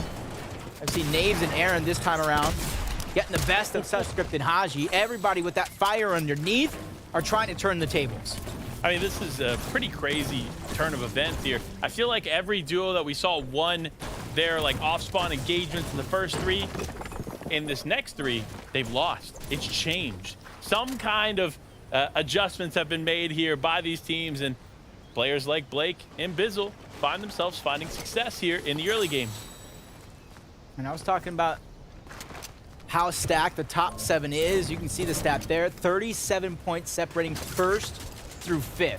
And this being 2 different days, 12 games overall, 6 today, 6 tomorrow, keeping yourself within the contention is going to be the goal for a lot of these teams, and then having that consistent game plan throughout the 6 games tomorrow. You got to realize it is not going to be one today. So mindset going into the last 2 games and then the 6 tomorrow is going to play a huge role of who claims that FNCS Major 1 championship. You know, it's funny. You talked about how close the top 5 are. It seems like if Bugha and Peterbot are in the top 25, there's going to be some disruption at the top, right? And it's usually them like 20, 30, 40, 50, 60 points ahead of second place, right? That's not the case today. So they're in the bottom 25 or bottom 30, let's say. And when that happens, I feel like the top of the leaderboard gets more confident. It's like they pick up the pace. They challenge themselves to be a little bit more consistent. And that's why we see such a close competition here in day 1. I mean, Chapter 3, Season 3, Commandment Avery had one of the largest jumps up the leaderboard. To not only jump up that leaderboard, which I'm speaking about, but take away the title from Bugha and Miro right before the FNCS Invitational. So we've seen heroic runs on day number 2 happen plenty of times. Bugha and Peterbot can be one of those teams that make a run for the ages as Jock and Qual. They're just trying to get the damage early on. They don't have to worry about it later. They disengage and go back to farming. I mean, look, that's the play, right? If you're not winning a fight quickly, then just get out. It's not worth, especially for Jack. You look at this inventory, and there's not too much to work with. You got 86 medium ammo, which isn't a ton, especially considering you're going to need surge damage towards the mid-game. So for them, they just have to be a little bit more patient. But speaking of patience, it is D-Roller and Jackson just hanging out, having some fun. Get a little bit of the zone this time around. We're going to go a little bit north, a little bit to the west, but it can still go any direction because it's early on. So for D-Roller and Jackson, they said, hey, we got the first part of the zone now. That one's checked off our list, going for storm surge damage, so they can later on check that one off their list and hopefully rotate out. And since they're on that portion of the map with 100% Oathbound chest spawns, their chance for that Shockwave Hammer is going to be increased. But a team that doesn't necessarily need a Shockwave Hammer to perform is Kanata and Agers. They have about 1 trillion splashes. A lot to work with for sure. And honestly, we were talking about VODing game 1. We're going to have to VOD every one of Kanata games and Agers games. I mean, look, they continue to find some kind of path that is giving them pretty much everything they need to be successful. And so while some of these other teams are struggling to find even remotely close to that. I mean, look, Rokane, obviously, 3 half pots, 4 minis. That's exceptional on top of the 4 chug splashes. But when you compare that to 18 chug splashes, like, I mean, come on. And then you got a team like Yamzo and Rides who not only have 11 splashes on Yamzo alone and 3 big pots, they're obviously are also taking the Harvester Augment to make sure while they're on their rotation, getting towards the end game, they can save the big heals, farm the little heals, and make sure they have enough for the end game. They've been playing better and better off spawn. They've been performing to much more of their standard than the previous weeks where they were contested by Moo and Braids. So hopefully this run could be the one, because I've seen Yamzo grow. Not taller than me, because we're both probably the little guy on the court, but I've seen him grow to be a rookie to one of the best players on the region. Little guy? What do you mean? You're 6'2". You're right. Come on. Caught me slipping. Listen, I know you're trying to slip in there into the conversation, but Crackly and his duo hanging out here in Breakwater Bay. Crackly focused, locked in. He wants to connect those shots onto Ed, but with Ed not exposing himself whatsoever, it's going to be a tough day. But Miro close by too. The last thing Crackly and his duo want to do is go up against Ed and Miro, some of the best fighters in Fortnite history. All that does is spell doom for Crackly and his teammate. You can almost see what's in their mind as well. Since the zone moved north, it moved towards the west. For Miro and Ed, it's about trying to take advantage of the slower side of the zone. But revised and reciprocal, slow side, congested side, high ground, low ground, they're ready to tackle it all week after week.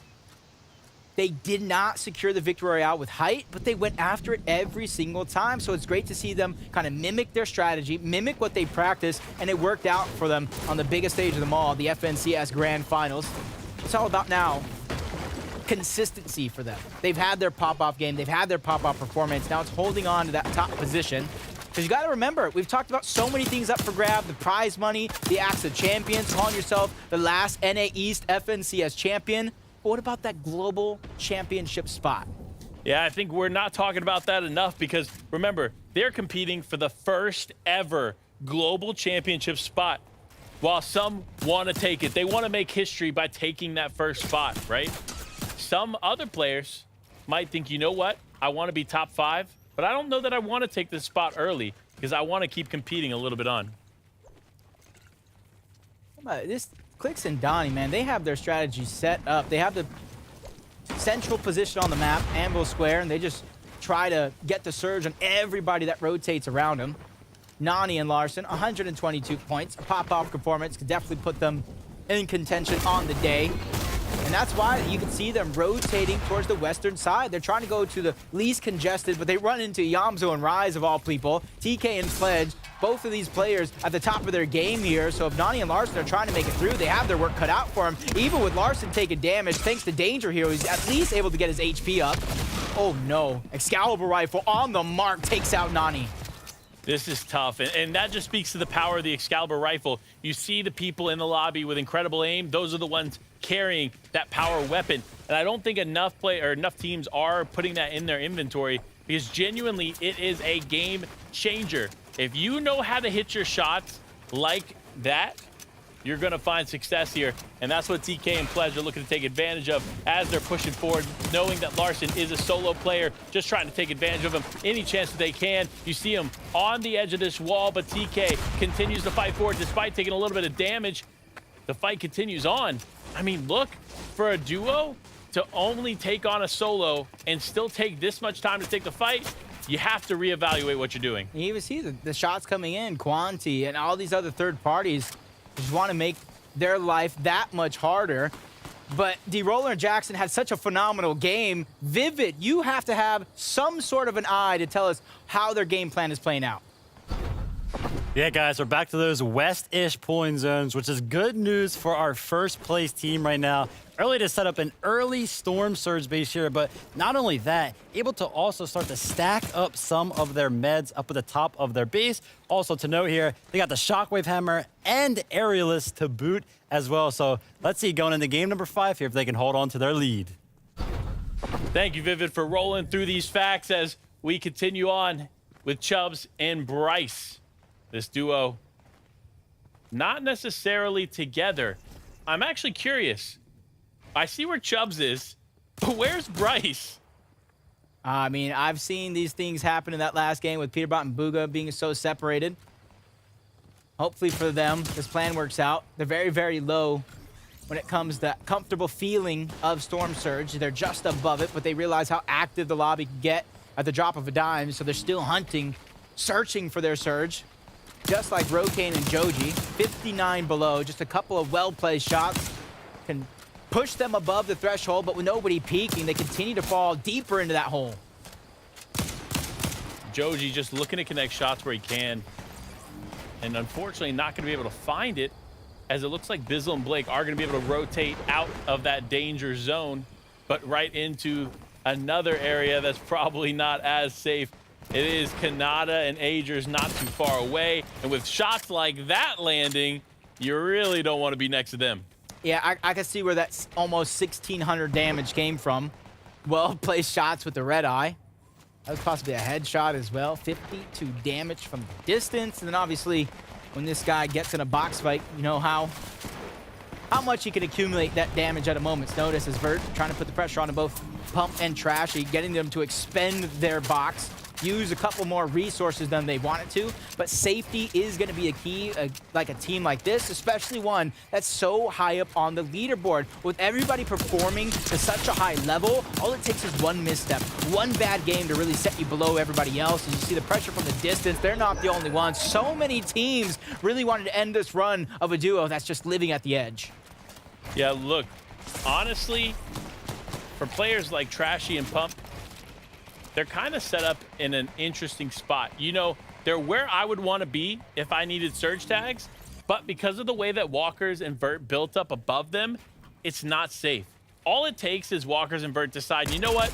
I don't like how close they are. I'm going to take this fight to you, and then it's going to cause a problem. So fortunately, though, we do know Walker's and Vert to be a little bit more patient. But of course, as I say that, it looks like shots landing in the direction there of Joji and Rokane, who honestly, between Surge hitting them and these players looking in their direction, does look like this might be the end of their game 5.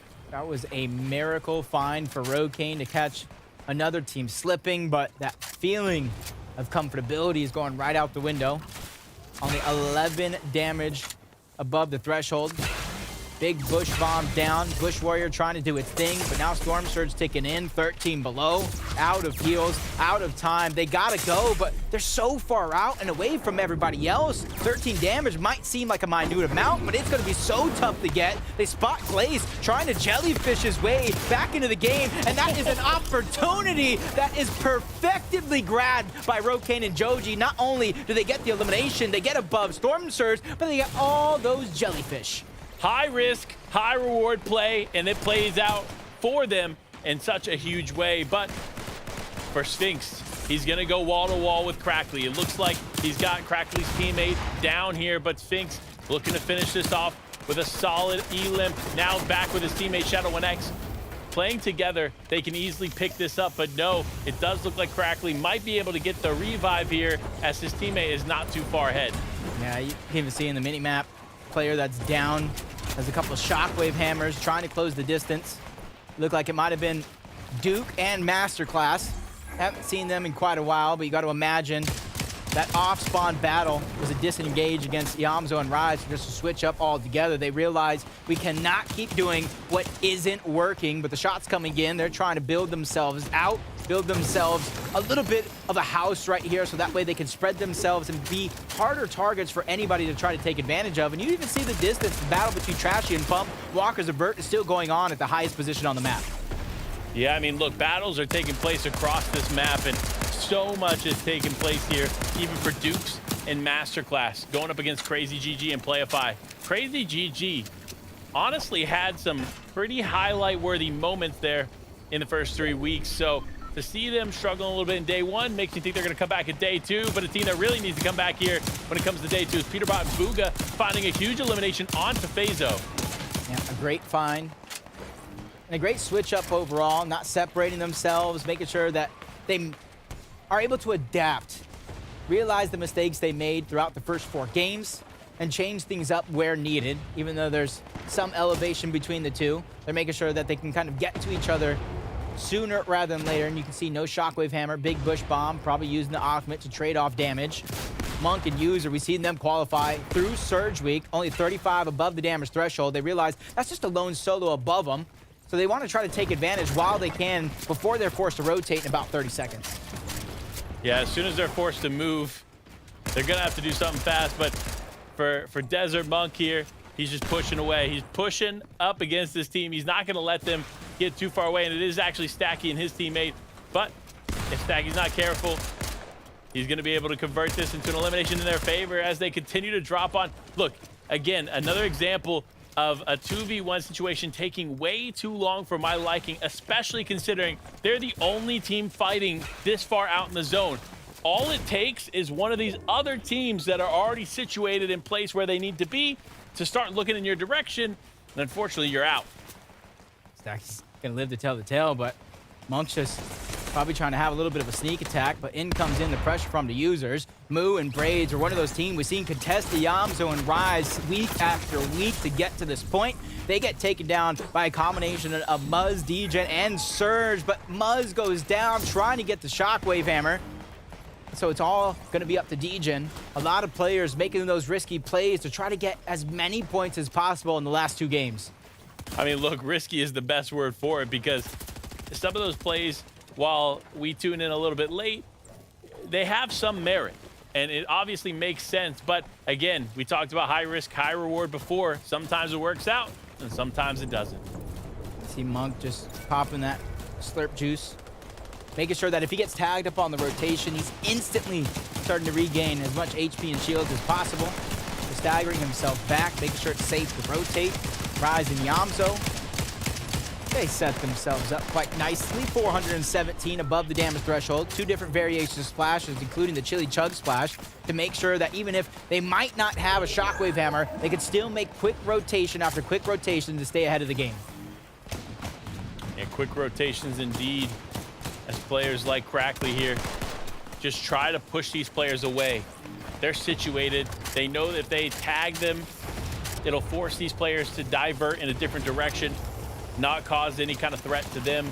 So honestly, smart plays from Crackly. But when you have Pump and Trashy not too far away, still needing to move, you're gonna want to be careful to take shots at them, because don't worry, they'll strike back.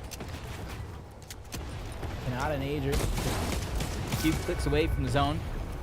Solo nearby. Just making sure that they have enough shield and HP to rotate in. Monk is just hiding, biding his time. You see them going up a few layers. At this stage in the game, you don't want to get caught in that low ground chaos. There's so much destruction. There's so many players for looking for Siphon and refreshes. And Kanata and Agers realize that, so they're just trying to go up.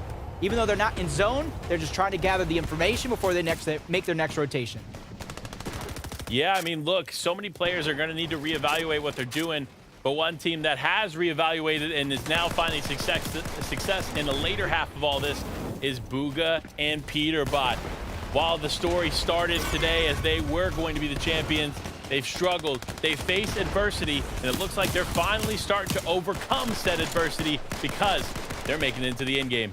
Yep. Acorn and Cold, they faced that adversity through the earlier weeks to get up to this point, having to go through Seek and Cooper in order to make sure that they were able to claim all of South Slappy Shore to their own, and they went ahead and adapted their gameplay to suit that uncontested plan, and that's why you see them increasingly getting better after each and every game, just like Reciprocal and Revise. 223 points, sitting high up on the leaderboard. They already got that victory royale. They're one of the teams you can almost guarantee to go for height within the next couple of zones. Look at their mats too. They could definitely hold on to it if they find some success in that challenge.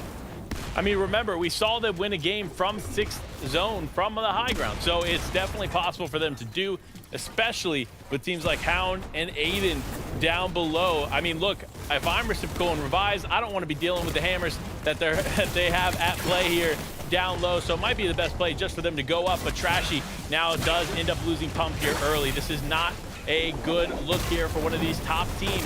So they're going to need to make some big plays here as a solo if they want to stay in it. Yep. Last flash gonna be used. 74 effective HP and shields.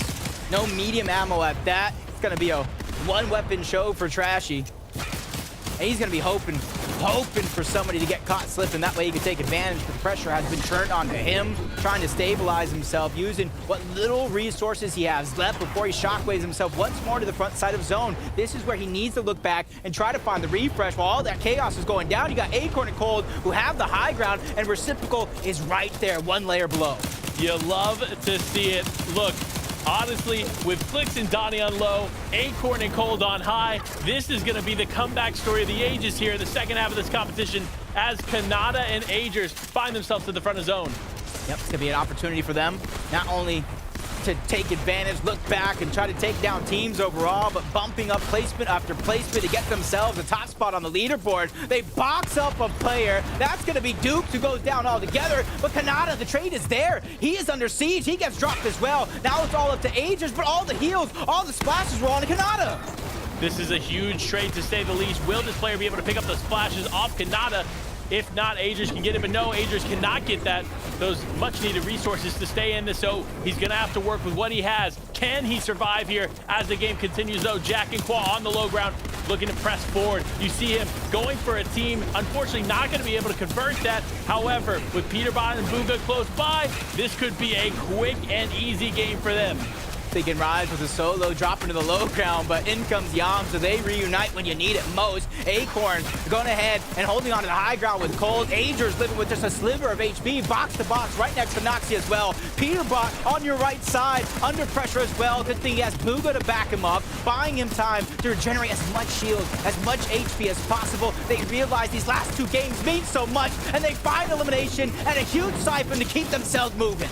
if Booga and Peterbot are in the lobby, they are never down and out as the comeback story for these kids continue on. But for Donnie and Clicks, they're looking to do the same thing. They do not want to settle on the bottom half of the leaderboard. No, they want to be at the top. They want to continue to climb, and this game is doing it for them. It's only a matter of time before they catch fire at the perfect moment, but they need a refresh, they need a siphon, they need mats, and they're grabbing at straws, trying to figure out how to make it work. You see Clicks going back into the zone, trying to grab what he can as Rise and Yamzo from low ground to a spot in the sky. They're doing so good, trying to play every scenario to perfection. Just a little bit of build, and you can see them pulling out the Shockwave Hammer, trying to save those to the last possible moment as Clicks and Donnie find a way in zone. Huge for them. They don't have many resources to use, so they're going to need a refresh here in this moment. You see them looking for shots, trying to connect anything that they can. Clicks and Donnie just trying to survive, and now they need to go.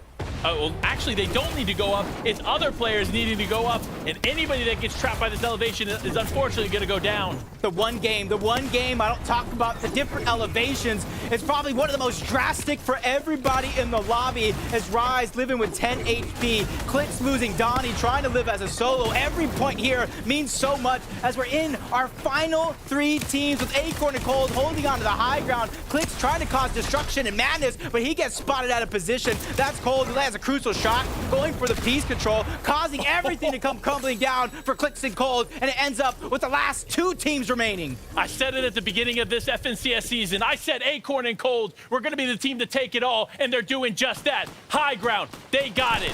Pressure, they're doing it, and now Kwa and Jack need to be careful because Acorn and Cold look to finish it quick. It's a perfect scenario for Kwa and Jock, though. Players have to come down off that mountaintop.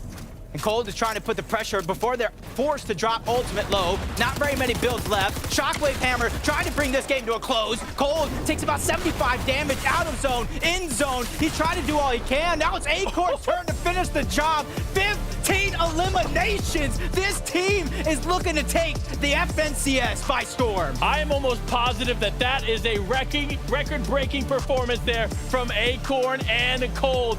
What a finish here to Game 5. That was the comeback they needed and a moment that is going to be defining for them in this tournament. They said, storylines, what storylines? We write our own book, and this is the Acorn and Cold chapter.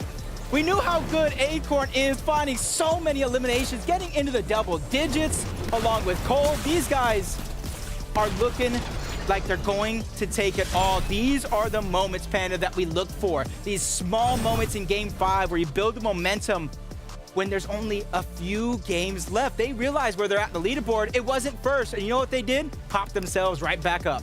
They did, but listen, you've heard enough from us. We have 1 game remaining, and the best people to break down what just happened is, of course, Dancer Zeke and 2 incredible analysts. Calls him as he sees him? Panda, I'm gonna have to pay him a little visit later. That's all I'm gonna say about that. That's what the players in this lobby ain't gonna be the only ones with mythic munitions. You know what I'm saying? Anyway, wow. 1 game left to go here in Grand Final. I'll see myself out after this. Don't even worry about it. Yeah, let me host again. Anyway, back to the game. Cold and Acorn, massive victory royale for the duo here in game number 5. We talk a lot about momentum, a lot about trying to get something going here in grand finals, and for them, this might have been what it was. This is about as classic as it gets when it comes to such a storied duo or just individuals, but watching them perform as a duo, you would think that they've been together for a very long time, but this height control from Cold and Acorn, and not only that, but Cold finding such an important refresh on Clicks later on while controlling this high ground layer, and it just seems as though everything that could have possibly lined up for them also continued to bode in their favor, because these zones just continuing to move back over that elevation where they've already got such high layers established, Kelly. It just made it so much easier. Grabbing 15 eliminations, Cold grabbing 10 of those, holding the high ground, as we can see right here, and then dropping down at the right time. Even when it looked like Cold was in a rough spot, he was able to handle it. And it's showcasing that, yeah, we're seeing a lot of west zones, but they're landing slappy. So being able to rotate all the way to the west and being able to do it in such a fashion right now, I'm expecting to see them at the top of our leaderboard right now. But honestly, game 5 for me was the game that we expected to see from the start. So many top teams performing finally in that game. That's right. Take a look, right? This is how it all shakes out. Acorn and Cole, they're in that #1 spot, and they have a massive lead. As long as they keep this up, they could potentially walk away with that first spot going to global championships later in the year. But again, it's all about momentum, right? They really cannot make a mistake. But if there's any sort of match to set yourself up for momentum, I mean, a 15 elimination burner is certainly the way to do it. Cold and Acorn, I think, have really sent a message to the rest of the lobby that, hey, it might be game 5, it might be going into the final moment here for day 1, but they're looking to start strong heading into day number 2 if they can maintain, because they set up a really nice buffer zone here. Half of their elimination so far over 5 games was from that game alone. But you can see Trashy and Pump still holding strong out on our leaderboard right now. Of course, Reciprocal and Revise with their incredible high games doing pretty well. But Agers and Kanata, again, one of those top teams that we've seen, the Splash Kings, moving up the leaderboard right now. I love to see it. But 90 points being the difference, right? They have so much ground to cover. And right now, eyes are on Acorn and Cold. How do we stop this duo? But again, it's only for day number 1. The main catch-up isn't really going to be established in game number 6. I mean, it could be. And again, we just saw Acorn and Cold. They managed to do it with 15 elims plus a Victor Aurel. That's a huge way to jump up in the standing as far as point securing is concerned. But I would bank on it that a lot of these duos, they're just looking to have a relatively strong finish to day number 1, but you can definitely play catch-up in day number 2. And you know, Zeke, you were saying it earlier, the momentum is what we're seeing right now. And it's not just from the game. I mean, the momentum, what we're seeing from Acorn and Cold is all the way from the Elite Cups, from getting a better game in weeks 2, weeks 3, and then the most recent Elite Cups. That's the momentum that we want to see. And I want to say in comparison to teams like Peter and Booga, who obviously an incredible team. We saw better performance from them last game. They didn't have that kind of practice from the other top teams. So that's why we might be seeing such a big difference. Speaking of differences, Qua and Jack bringing themselves up 7 placements. Yeah, that was a much needed, and it was an unfortunate finish there. I think the Acorn and Cole just did an excellent job making sure to pressure from 2 different sides, but the fact that they made it to that second place finish in the first place, and again, this duo sitting now at number 11th on the leaderboard, they are definitely still in a position, I think, to try and challenge for breaking into that top 5. And again, maybe not for today necessarily, but it's about setting yourself up for finishing strong throughout the entirety of the competition. And I think that Jock as well, trying to make the most use out of attacking those higher layers, because again, the Shockwave Hammer can only take you so far up. And I think that that's something that a lot of these duos are trying to keep in mind when they're challenging the high ground. Yeah, I mean, and I think for me, when I look at the standings, no one get worried, right? If you've never seen a grand finals in the past, you're probably thinking, well, this is it, right? Well, don't forget we have 6 games tomorrow.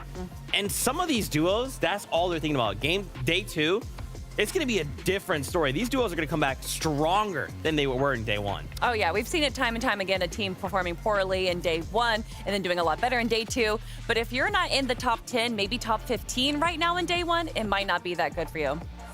Man, this is it. The last ride for the day. It is that time. Game 6 is ready to go, so we don't want to keep you all waiting any longer. Let's wrap this up for day number 1. This is Game 6. With some of these duos already looking ahead to day number 2, I'm looking for right here, right now, Game 6. And for some of these teams, they have to make up for that lost time. They cannot let Acorn and Cold run away with this. No, they cannot. A 90-plus point lead is not something to come back from very easily. So these teams need to overcome some adversity here as game number 6. The final game of the day commences with Acorn and Cold in the lead. Hey, let's throw another curveball at them. A lot of north and south zones. Let's throw a west to east bus path, which is going to give a few different opportunities for different off-spawn fights to happen sooner in the game. That way, if they win, they can use more of that time to loot up as possible. And if you're one of those teams to where you are uncontested, you land first, you're able to get that early damage of everybody else trying to get their spot. I mean, look, talking about a spot here and a half, it's Blake and Bizzle winning here this 2v2 in the second half of the games. It's been interesting. Remember, Bizzle and Blake did an exceptional job of winning almost every fight, actually did win every fight during Surge Week. And now the first 3 games, they struggled quite a bit, but fortunately, they're coming back. They've gotten their groove together as a team, and this 2v1 is spelling all but over as Polarize is on the other end. Big shots come through. All it takes is one more, and Polarize is out of it. See, Blake wants to finish the job, trying to fly and hit a little dunk on him. You can see him, communication running wild. You can see how fast he's really talking right now. He's hyped up, but can I say, is that 3? Wait. 3 shockwave hammers at a split drop. I feel like me and all of Fortnite just had the same reaction. Woo! I'm voting for Blake and Bizzle to win the game. That's all I'm saying. Listen, Blake Bizzle, if you can hear us through the game right now, you have been blessed with an incredible opportunity here. Take it. And I want to see you guys win game number 6. What an incredible finish that would be. What an incredible sight for them, especially Bizzle and Blake. Probably some of the OGs when it comes to Fortnite names that you've seen blast the top of the leaderboards time and time again. This time around, though, Aoxy and Squirrel, for more times than not, they did get the best of Spade and Chimp, forcing Chimp to kind of play this one out as a solo. This time around, you see Spade and Chimp just learning from mistakes, adapting on the fly. They didn't get the loot that they wanted, so they don't want to force the situation. They're just going to try to disengage and play the rest of the game out. But that means they're going to have to scrap around everybody else's landing spot just to get the loot they feel comfortable with. Look, I'm going to be real with you, Jacob. When these teams play and they put themselves in positions where they are forced to take fights, and those fights turn into 50-50 fights, and then all of a sudden they go down, that makes me sad. I'm not gonna lie to you, it makes me sad. Because these teams have so much potential. Unfortunately, sometimes you just make the wrong decision. You gotta make sure you're not overextending in these fights, or else it can turn around quite quickly. But for Nick and Demon, things are turning around here as they are looking to change up the pace that they have been playing at. But speaking of changing the pace, it's Accept losing dubs here, going on a 1v1, it looks like, against Pamstu. Will the French-Canadian be able to clean up? And he does, taking out Accept in the final game of the day. That's why I'm not a pro player. In my head, I was thinking, push him, he has a heavy. What damage can he really do? Well, it's in the hands of Pamstu, one of the best players we have on the region. And a funny thing to add to that, Pamstu prefers the heavy in most situations, yes. So if you watch him closely, his shotgun of choice, especially in the early mid game, is going to be that heavy shotgun. Interesting decision, but hey, they're the ones winning games. They're the ones going to invitationals, grand finals. They're going to everything and some and performing at the top level for years, and probably for more years to come. If they can somehow figure out how to make things work. Haji and Suscript, we've seen off-spawn battle after off-spawn battle. This time around, it's not going to be the same. But let's talk about first place. You talked about their massive lead, Acorn and Cold, and oh my gosh, a single game point record, 125 points in their game 5. That is just insane to think about. Yeah, if they keep having games like this, there won't be any competition left. I mean, look, if they can have a solid game 6 to finish day 1, their momentum going into day 2 will be undeniable, especially considering most of the talk, right, when we came into today's games was that Peterbot and Booger were going to be the better team landing at Slappy. Now we've seen the reverse of that. And honestly, if you paid close attention to what was happening through the Elite Cups, through those weeks, you knew that Acorn and Cold had something special, and it's good to see them getting recognized at the top of this leaderboard.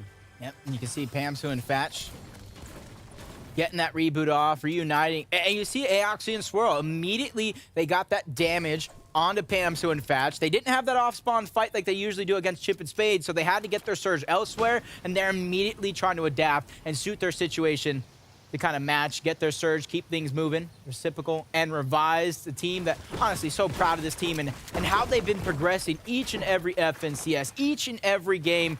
And I think, you know, it comes down to not really being scared to challenge for that high ground game after game, because eventually they'll get enough experience and they'll be one of the teams that I look at, 6 moving zone, to be at the top.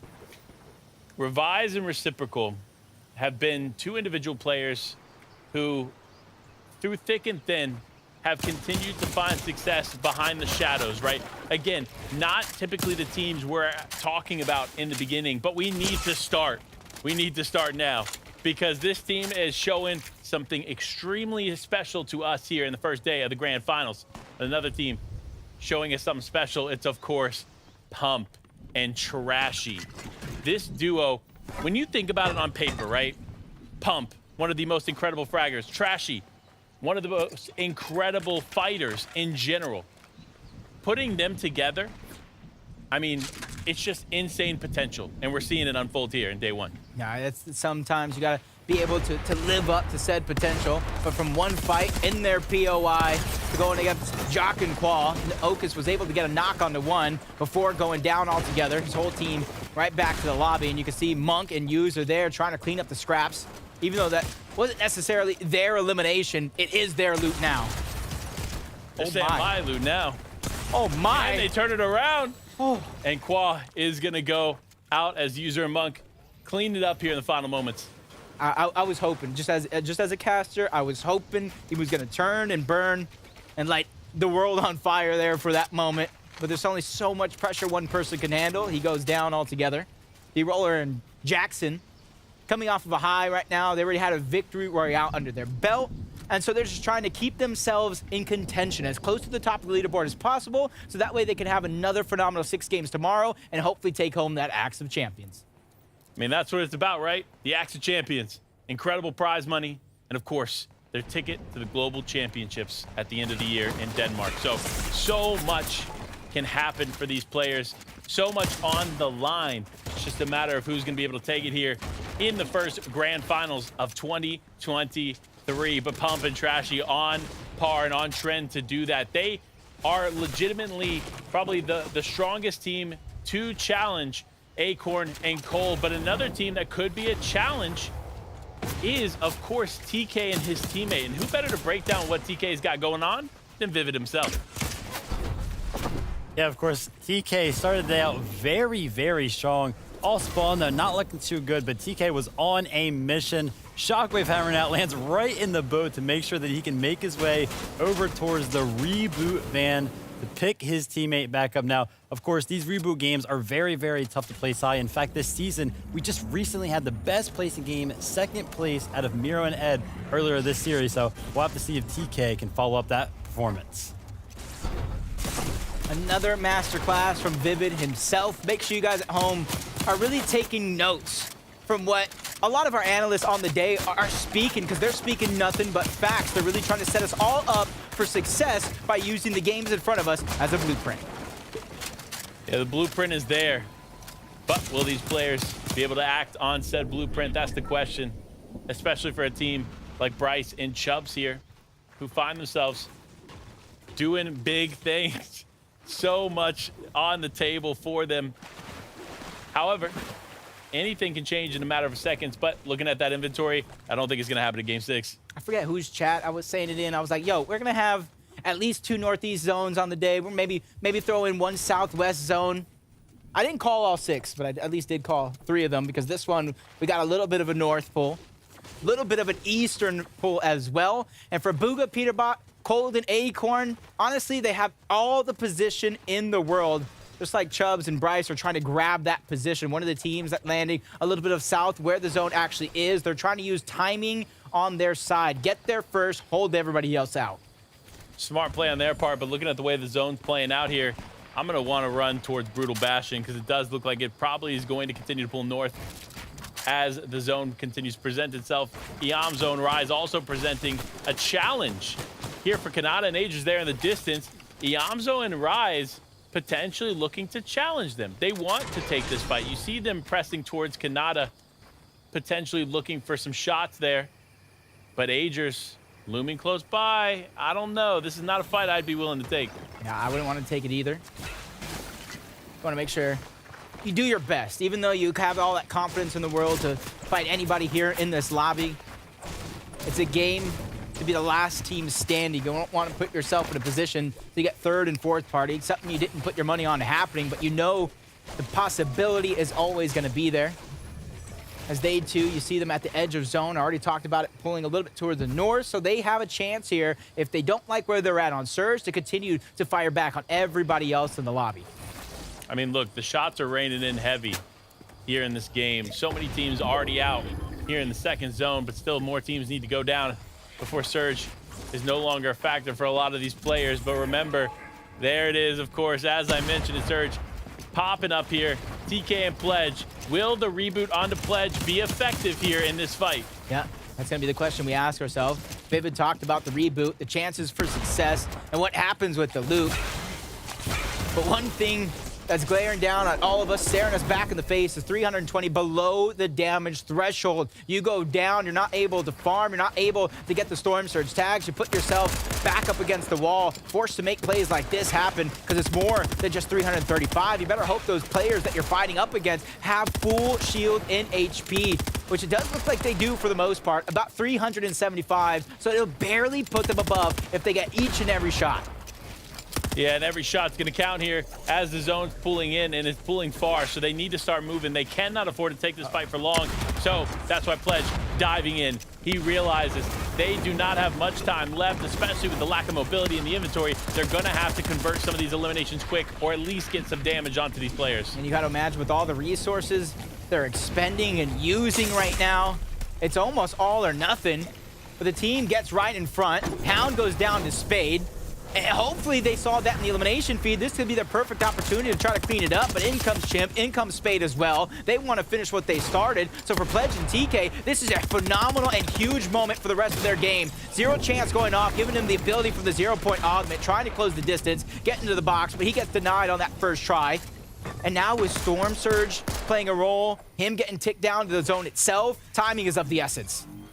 Timing is indeed of the essence, but for both of these teams, I don't think time is on their side. The zone continues to pull away. Chimp and Spade make the right call. They're just trying to get in the zone. But no, Pledge and TK continue to play in the zone for Surge. This is just an unfortunate scene here. They need to be working on rotating and getting further in. They cannot afford to continue to play it out the way that it is. Wow. It is a 1v1 now as Pledge goes down. Chimp, in a tough situation, needs to fight TK and fight him fast. I feel like I blinked at the wrong time. I don't even know where Chimp saw the opportunity to land that shot, but he goes back to finish the job. He knows he needs the siphon, does have the med mist as well. So it all comes down to how much heals does TK have. But at the same time, down on Surge, it almost doesn't matter as he continues to try to play on the offensive edge. Chimp now getting tagged up by the players that are trying to gatekeep him out. So even if he wins this one, he's going to have a hard time trying to find some form of survival, even while being 478 above the damage threshold. Not a good look. TK really thought he had something there with that hammer play up, but unfortunately is not going to catch Chimp as TK now officially out of the first day of games. Snake, where was Snake even at to take that one away? Talk about an opportunist, but Fatch, oh, he needs to get in zone. He gets tagged up. He gets taken down as well. Just one of those things to where you get stacked up on the heals, but if they're not the right kind, if it's all shields, it does nothing for your HP, and it costs them at the end of the day. I don't know what memo I missed here, Jacob, but I've seen more Storm fights in this grand finals than I think I've ever seen before. I don't know why these players are opting in to take these fights, because it's causing quite a bit of damage on the board for them, and they also have to be a little cognizant of the end game, because remember, storm sickness is still a thing. If you spend too much time in the storm now, once you get into that end game, if you take just even a little bit of damage, storm sickness becomes active and you're in trouble. Yeah, it's gonna be hard for some of these teams to fight through. For others, business as usual. Speaking of Acorn and Cold, just right outside, short distance to travel. You see that team, ultimate high ground, not only on the mountaintop, but a layer they built to achieve even greater heights, trying to hold them back and out of zone altogether. And you got to imagine, if they know this is Acorn and Cold, you want to focus them out as a lobby. But they're one of those teams that they figure out a way to escape every dangerous position. Looks like Bryce and Chubbs escaping it by building miles high in the sky, surveying the field. Talked about already, the information that they're gathering right now is crucial, especially when these zones start to move. Yeah, but listen, we've been talking a lot about Acorn and Cold, but we got to talk about the challengers vying for that top spot as well. It is, of course, Trashy and Pump here in Brutal Bastion. The zone pulling far into Bastion, as we see here, but players already set up here in this zone. They need to be careful. You see players like Nutify and Nosh there on the edge, looking to take any shot they can on the Trashy and Pump. So anything goes here in these next few moments, and even players like Trashy and Pump who are doing exceptionally well can find themselves victim of getting caught off guard. Hey, this could be a huge grab for them. The time allows it, and everybody else in the lobby as well. The capture point towards Brutal Bastion will not only give them loot that they can use at this point, it'll mark every other player in the POI, giving them up valuable information. But from Game 5, where they started their run, Booga and Peterbot trying to mimic that here for the last game of the day. They're not comfortable with where they're at on the standings, and instead of crying about it, they're taking matters into their own hands. That's what I love to see. I mean, look, to see two teams that land at the same POI still find themselves in the top 10 is incredible. Peterbot and Booga are the comeback kids, and we're seeing it right here in the second half. While they struggled there in the first, day 2 is probably going to be a different story for them. So the game continues on, though, as Suscript and Haji find themselves some eliminations. And so much going on above here, too. I mean, these players... Wait, how many solos are in here, Jacob? Because it's looking like it's a lot. You really expect me to do that math? It's actually 4. 4 solos in the game. Quick maths. 28 times 2 is what? 56. Oh. 52 minus 56 is 4, even though I did that backwards, which means there's 4 solos. Hey, listen. Math wasn't my strongest suit, but I appreciate you being an incredible duo. Everybody at home, if you guys are trying to figure out how many players are left in the lobby, duos or solos, that's just my method. A method for reciprocal and revives is just eliminate everybody in your path. And that's how you easily count down for them being the only team remaining. And we saw a quick stat earlier on in the game. Every region, for the most part, had at least one team get 2 different victory royales on the day. And this could be that team here for NA East. They already got one underneath their belt. One more would boost their confidence for sure. Yeah, I could definitely see that. If there's any team that can go back-to-back in wins, or at least get 2 wins on the day, it's definitely going to be them. But no, we tune in with Trashy and Pump unfortunately is going to be out of this one. Trashy, very, very weak, is going to get himself ahead. Huge pickup there when it comes to the campfire, but will he be able to hold it? If a team or even an individual player catches a whiff of what Trashy's doing, they're going to push in because they know he is weak, and they could potentially even know that he's a solo. Especially when you add in the fact there's so many different variations of heals. Using a campfire means you got to be down bad. I told you Reciprocal and Vibes are one of those teams hunting to take everybody out, even that top contender in Cold, leaving Acor by himself. 15 eliminations as a duo from one game to the next, under pressure. Danger Hero trying to save the day again, but so many players in the lobby beginning to focus down Acorn. They want to take one more duo out of their path to the top of the game, as Acorn just finding that few seconds to stabilize himself, with this huge, if he could figure out some way to get a Shockwave Hammer. While Cold is the more experienced fighter, Acorn is definitely the mind of this duo, and so he will know how to keep himself alive as a solo player. It's just a matter of putting himself in the right spots here for the next few zones, and every point is going to count here in the final moments because they want to keep a massive lead going into day 2. And this is just huge for everybody else in the lobby. This is huge for the NA East, FNCS, and everybody's hopes of taking that top spot. A team that is ahead by almost a mile, going down as cascading placement points begin to set in. That is everybody's wish at this point, including Trashy, who we talked about losing Pump along the way. Having that team above him go down early while he's able to pick up points could be huge in his journey to the axe at the end of the day. But with running out of builds, running out of resources, you can see him trying to minimize the amount of builds that he's using. Let somebody creep up to his box, and it'll take him no time to pop a shot. No time at all, but Trashy just holds on. Chimp holding on. Blake holding on. So many incredible players playing this one out to perfection. Every moment counts. Every second in these next few zones is going to be important. And here we go. Zone 6 is here, and the real stories begin now. Yep. Acorn, he's a solo. Mac winning threats. Dangers to the high ground. Cease and Tragics. Shadow. Sphinx right below. So many teams on the southern portion of what we're looking at right now are going to have to rotate. They got the farthest full possible. The different elevations beginning to set in. And as we continue to move towards Brutal Bastion, if the zone continues to pull that way, it is going to become a nightmare for everybody involved.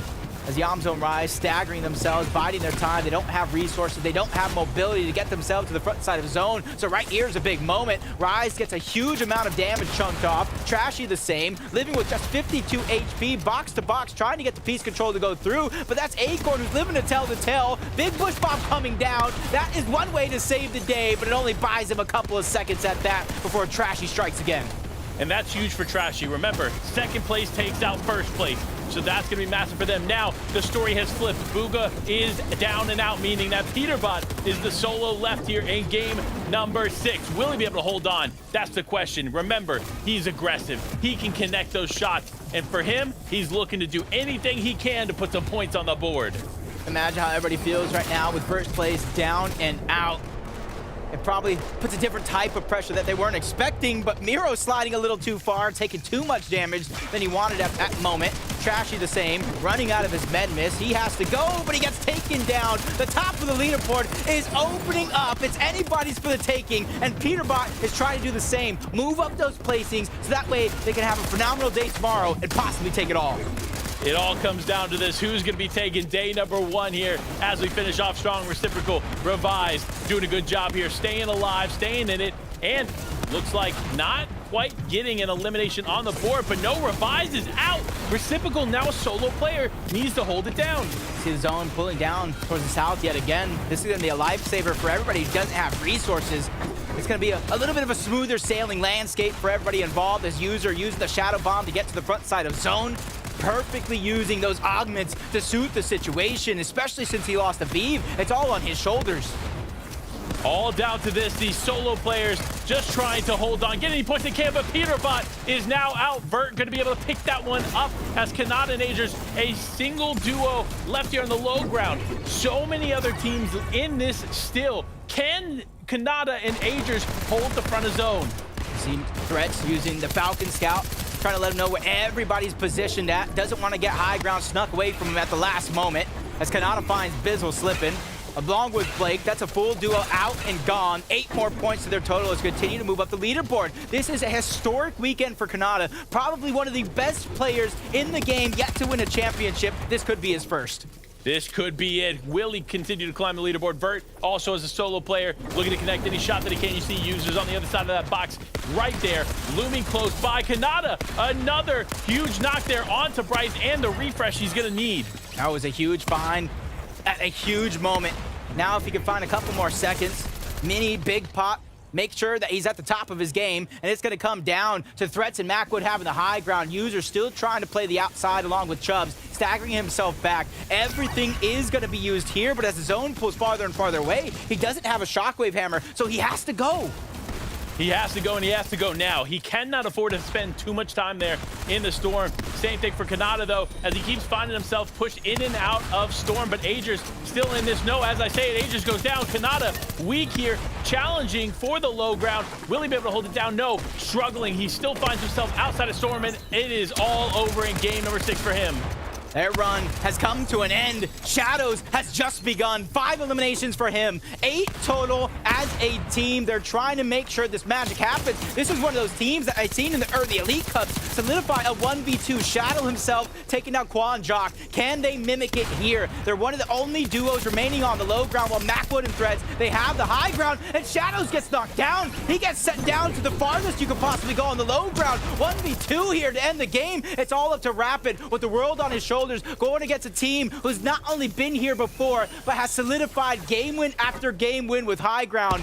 It's only a matter of time. Threats dropping down low. He wants to finish the job, but it's Macwood who seals the deal, and they receive that victory royale and valuable points to end the day. A beautiful finish for day number 1, winning from Macwood and Threats. Just a few eliminations on the board, but that's all they needed to walk away with that beautiful VR. And honestly, what a clean finish to our first day of Grand Finals. Just rewind it back just a little bit as well. You top that on to the fact that majority of our top competitors went down rather early in that last game, so it leads all of those points up for grabs. I think Zeke said at one point or another, 90-point differential. That is one way to close the gap. I mean, Zeke knows all when it comes to stats like that, so appreciate him bringing it all down. But I mean, look, when Threats and Macwood took high ground, you kind of knew this game was theirs, and sure enough, they walk away with Game 6. It's only a matter of time before we go into our final day tomorrow. That ends it for myself and Panda here for 6 of the most phenomenal games that we've seen. But to see where we're at on the leaderboard, we got to give it to 3 of the best people in the world, Zeke, Taco, and Kelly. See, Jacob is a respectful person, and I like Jacob a lot. Panda. That's it. The first 6 games done here in NA East. And I think the question on all of our minds is, what are those standings looking like? Now, remember, this is a 2-day competition. We have 6 games back tomorrow, and that will seal the deal on the entire competition. But really quickly, let's remind ourselves who got the victory out in this game. A very big moment for the duo. Of course, for Macworld and Threats, I think that was pretty much a picture classic finish because it really doesn't get much better than just getting to fully control the high ground. There was no one really that could actually look to challenge them. By the time other duos started realizing, oh man, Macworld Threats, they've got full control. They also had a Falcon Scout. They were getting off Falcon Scout scans to recognize who exactly was actually stuck inside of those mid and low ground layers. And again, this finish of just having Threats and Macwood kind of tag team the difference here. One stays on high, the other drops to low, forces the solo, and really that's what it comes down to. We've seen so many duos just wind up as solos in these final moments. I love that you bring up the Falcon Scout, though, because they use that at Zone 7, and to use up a slot like that for an item that we typically don't see towards the end game right there, I think showcases the confidence that they had, not just in the high ground, but by the time they grabbed it, they were like, no, we don't need to drop it. We don't need all of our slots. We're going to be good in the end game. Yeah, hey, and intel is intel, right? If that's what you need to go out and close out a victory out, get points on the board, you're going to do that. But now, take a look at our standings, see how things are going. Ooh. That 90-point gap is suddenly disappearing before our very eyes as Agers and Kanata look to close it down. Trashy and Pump, though, as well. Aviv, I mean, the fact that Acorn and Cold went down, they went down right around like 21st place completely, which, as the casters talk about, that just opened this game wide open. Yeah, but what I really noticed was Trashy and Pomp being forced into that solo situation opened the door there for Agers and Kanata playing as a duo, having nonstop resources. It's, again, still incredible, the fact that they're able to prioritize so many of Kanata's itemization slots towards resources, but it kind of just shows the confidence that this duo has with working together seamlessly, because Kanata's basically got to be the one maintaining those refreshes onto Agers, making sure that his teammate stays topped up while Agers is playing the front side of these boxing movements throughout the low ground. And even here, when he's utilizing the Shockwave Hammer to go to the front side of zone, you can see that he's still the one trying to look to control from playing directly behind Agers. For me, it's about efficiency right now. Kanata's use of the splashes, use of his weapons, his rotations into zone to not have to waste any of his builds. This right here is a top duo, and it took them a few games to get up there, but now we're seeing them in the position that they belong in our top 5, and tomorrow it might be their game. Yeah, every little bit counts, though, and the fact that they got to play a little bit of that leapfrog action, be able to secure that second place on the leaderboards heading into day number 2, again, I think it's kind of just trying to solidify the fact that they want to maintain that top 5 in the standings. Yeah, for sure, and we talked with Kanata super early on in the competition, and one of the things he talked about was making sure they were in form, right, to be here in Grand Finals. You can tell they've gone to the drawing board, and it's working out for them. But again, we have to think about tomorrow. Some of these duos are day 2 teams. Some duos may come in and not get the momentum they need in those 6 games. And right now I'm thinking, if I'm Acorn and Cold, for example, I can't let game 6 mess with my mentals. I just gotta let that wash off, come back tomorrow, come back even stronger. It is a little rough to go from 15 eliminations in Game 5 to 2 eliminations in Game 6, but still, they're holding out strong in our first place spot. They're clearly doing something right in conjunction with the other team that's landing on Slappy, which is Booga and Peterbot, who are making a much-needed improvement in the second half of day 1. So to see Acorn and Cold holding out strong right now, and for me, it's just how smart they play. Although I don't know about trying to revive Cold right there. That might have been a little bit of a misplay, but clearly it didn't mess up Acorn too much. Just a little bit of a pinch, and I think that a lot of that can also just be credited towards finding themselves in a rough position against that elevation of the cliffside. It's hard to try and work around it, especially when you've already caught sight by the entire lobby. I mean, they were just getting lit up trying to play that ultimate low ground layer, and there's just nothing they can do because he's got the push and just a cliffside to one side. And again, when you lose your duo, it's always going to be a tough instance, I think, trying to actually clutch it out. Has there been a duo here on this top 10 list that has kind of surprised you, or you thought, man, and like day number 1, maybe I didn't expect to see them here? For me, I think it's Reciprocal and Revise, right? Yes. They were just performing all day. They had high ground for like the first 3 games, uncontested. I want to see them bring it back tomorrow. The main thing that I noticed about Reciprocal and Revise is that we were consistently seeing them in these 7th, 8th, 9th zones. We were just watching them continue to work their way off of that consistency in placements, and even finishing the day with 21 eliminations, I think kind of is a testament to the fact that they've been taking note of where everyone else is whenever they're trying to actually work their way through those layers. I think Chubbs and Bryce is another team as well that's kind of really surprised us, grabbing a VR earlier in the day and having a good time being able to consistently stay in the end game there. Not grabbing as much of eliminations as someone like Reciprocal and Revise, but still clearly doing a good job. Yeah, for sure. Well, Fortnite fam, that's it for day number 1. But don't forget, we are back tomorrow, same time, same great place. EU as well will be back. And then, of course, we will be here to wrap up grand finals before we say goodbye for major number 1. So make sure you come back. Remember, 6 games in EU, 6 games here. We'll wrap up everything you need to know. And of course, spots available going to the Global Championships next year. To say you and your duo are that number 1 seed, or in EU, the top 2 would be wild. But I think for now, of course, we have to bring back our friends, Jacob PR and Panda. I mean, Jacob is my friend. He'll be my best friend forever. Surprising you didn't say friend. I gotta be. I try to be nice, you know. But day 1 has now come to a close, and now we have to kind of focus in on day number 2. Any adjustments we're hoping to make for these players coming in? Anything we want to change? Run it back? What do you think? I want to see more height steals. Yeah. I watched qualifiers 1 through 3, and it was absolutely chaotic in the end game, and now all that chaos is in the low ground. So maybe more height steals coming into day 2. I think one thing I couldn't help but notice is that we saw some duos already getting a little surprised by the initial off-spawn contestants that they might have not necessarily been expecting. So I'm curious to see what their adjustments are looking like moving into day 2. I mean, Bryce, Chubbs, Reciprocal, Revise, 2 names people wouldn't expect at the top of the leaderboard right here, specifically Reciprocal and Revise. They go for high ground game after game after game, even though it doesn't work out for them. They don't care. They're still going to try again the next possible game. So I agree with everything that you guys are saying. If they can keep this consistency up, whether they get the victory royales or not, I could see them in the top 5.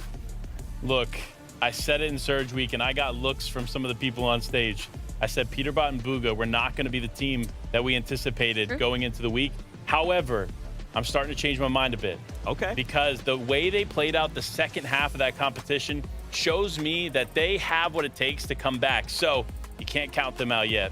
Yeah, again, some of these duos are day 2 teams, right? They are going to go back. They're going to VOD review. They're going to say, what do we actually need to change? If they want to be grand finals champions, they have to do that, right? Yep. So we will see. And I know you have questions. You want to talk more Fortnite. We do too, but we have to say goodbye. Remember, tomorrow, EU and East, major 1 all gets wrapped up. But until then, keep yourself safe. We love you, and we'll see you on that battle bus. Beep, beep.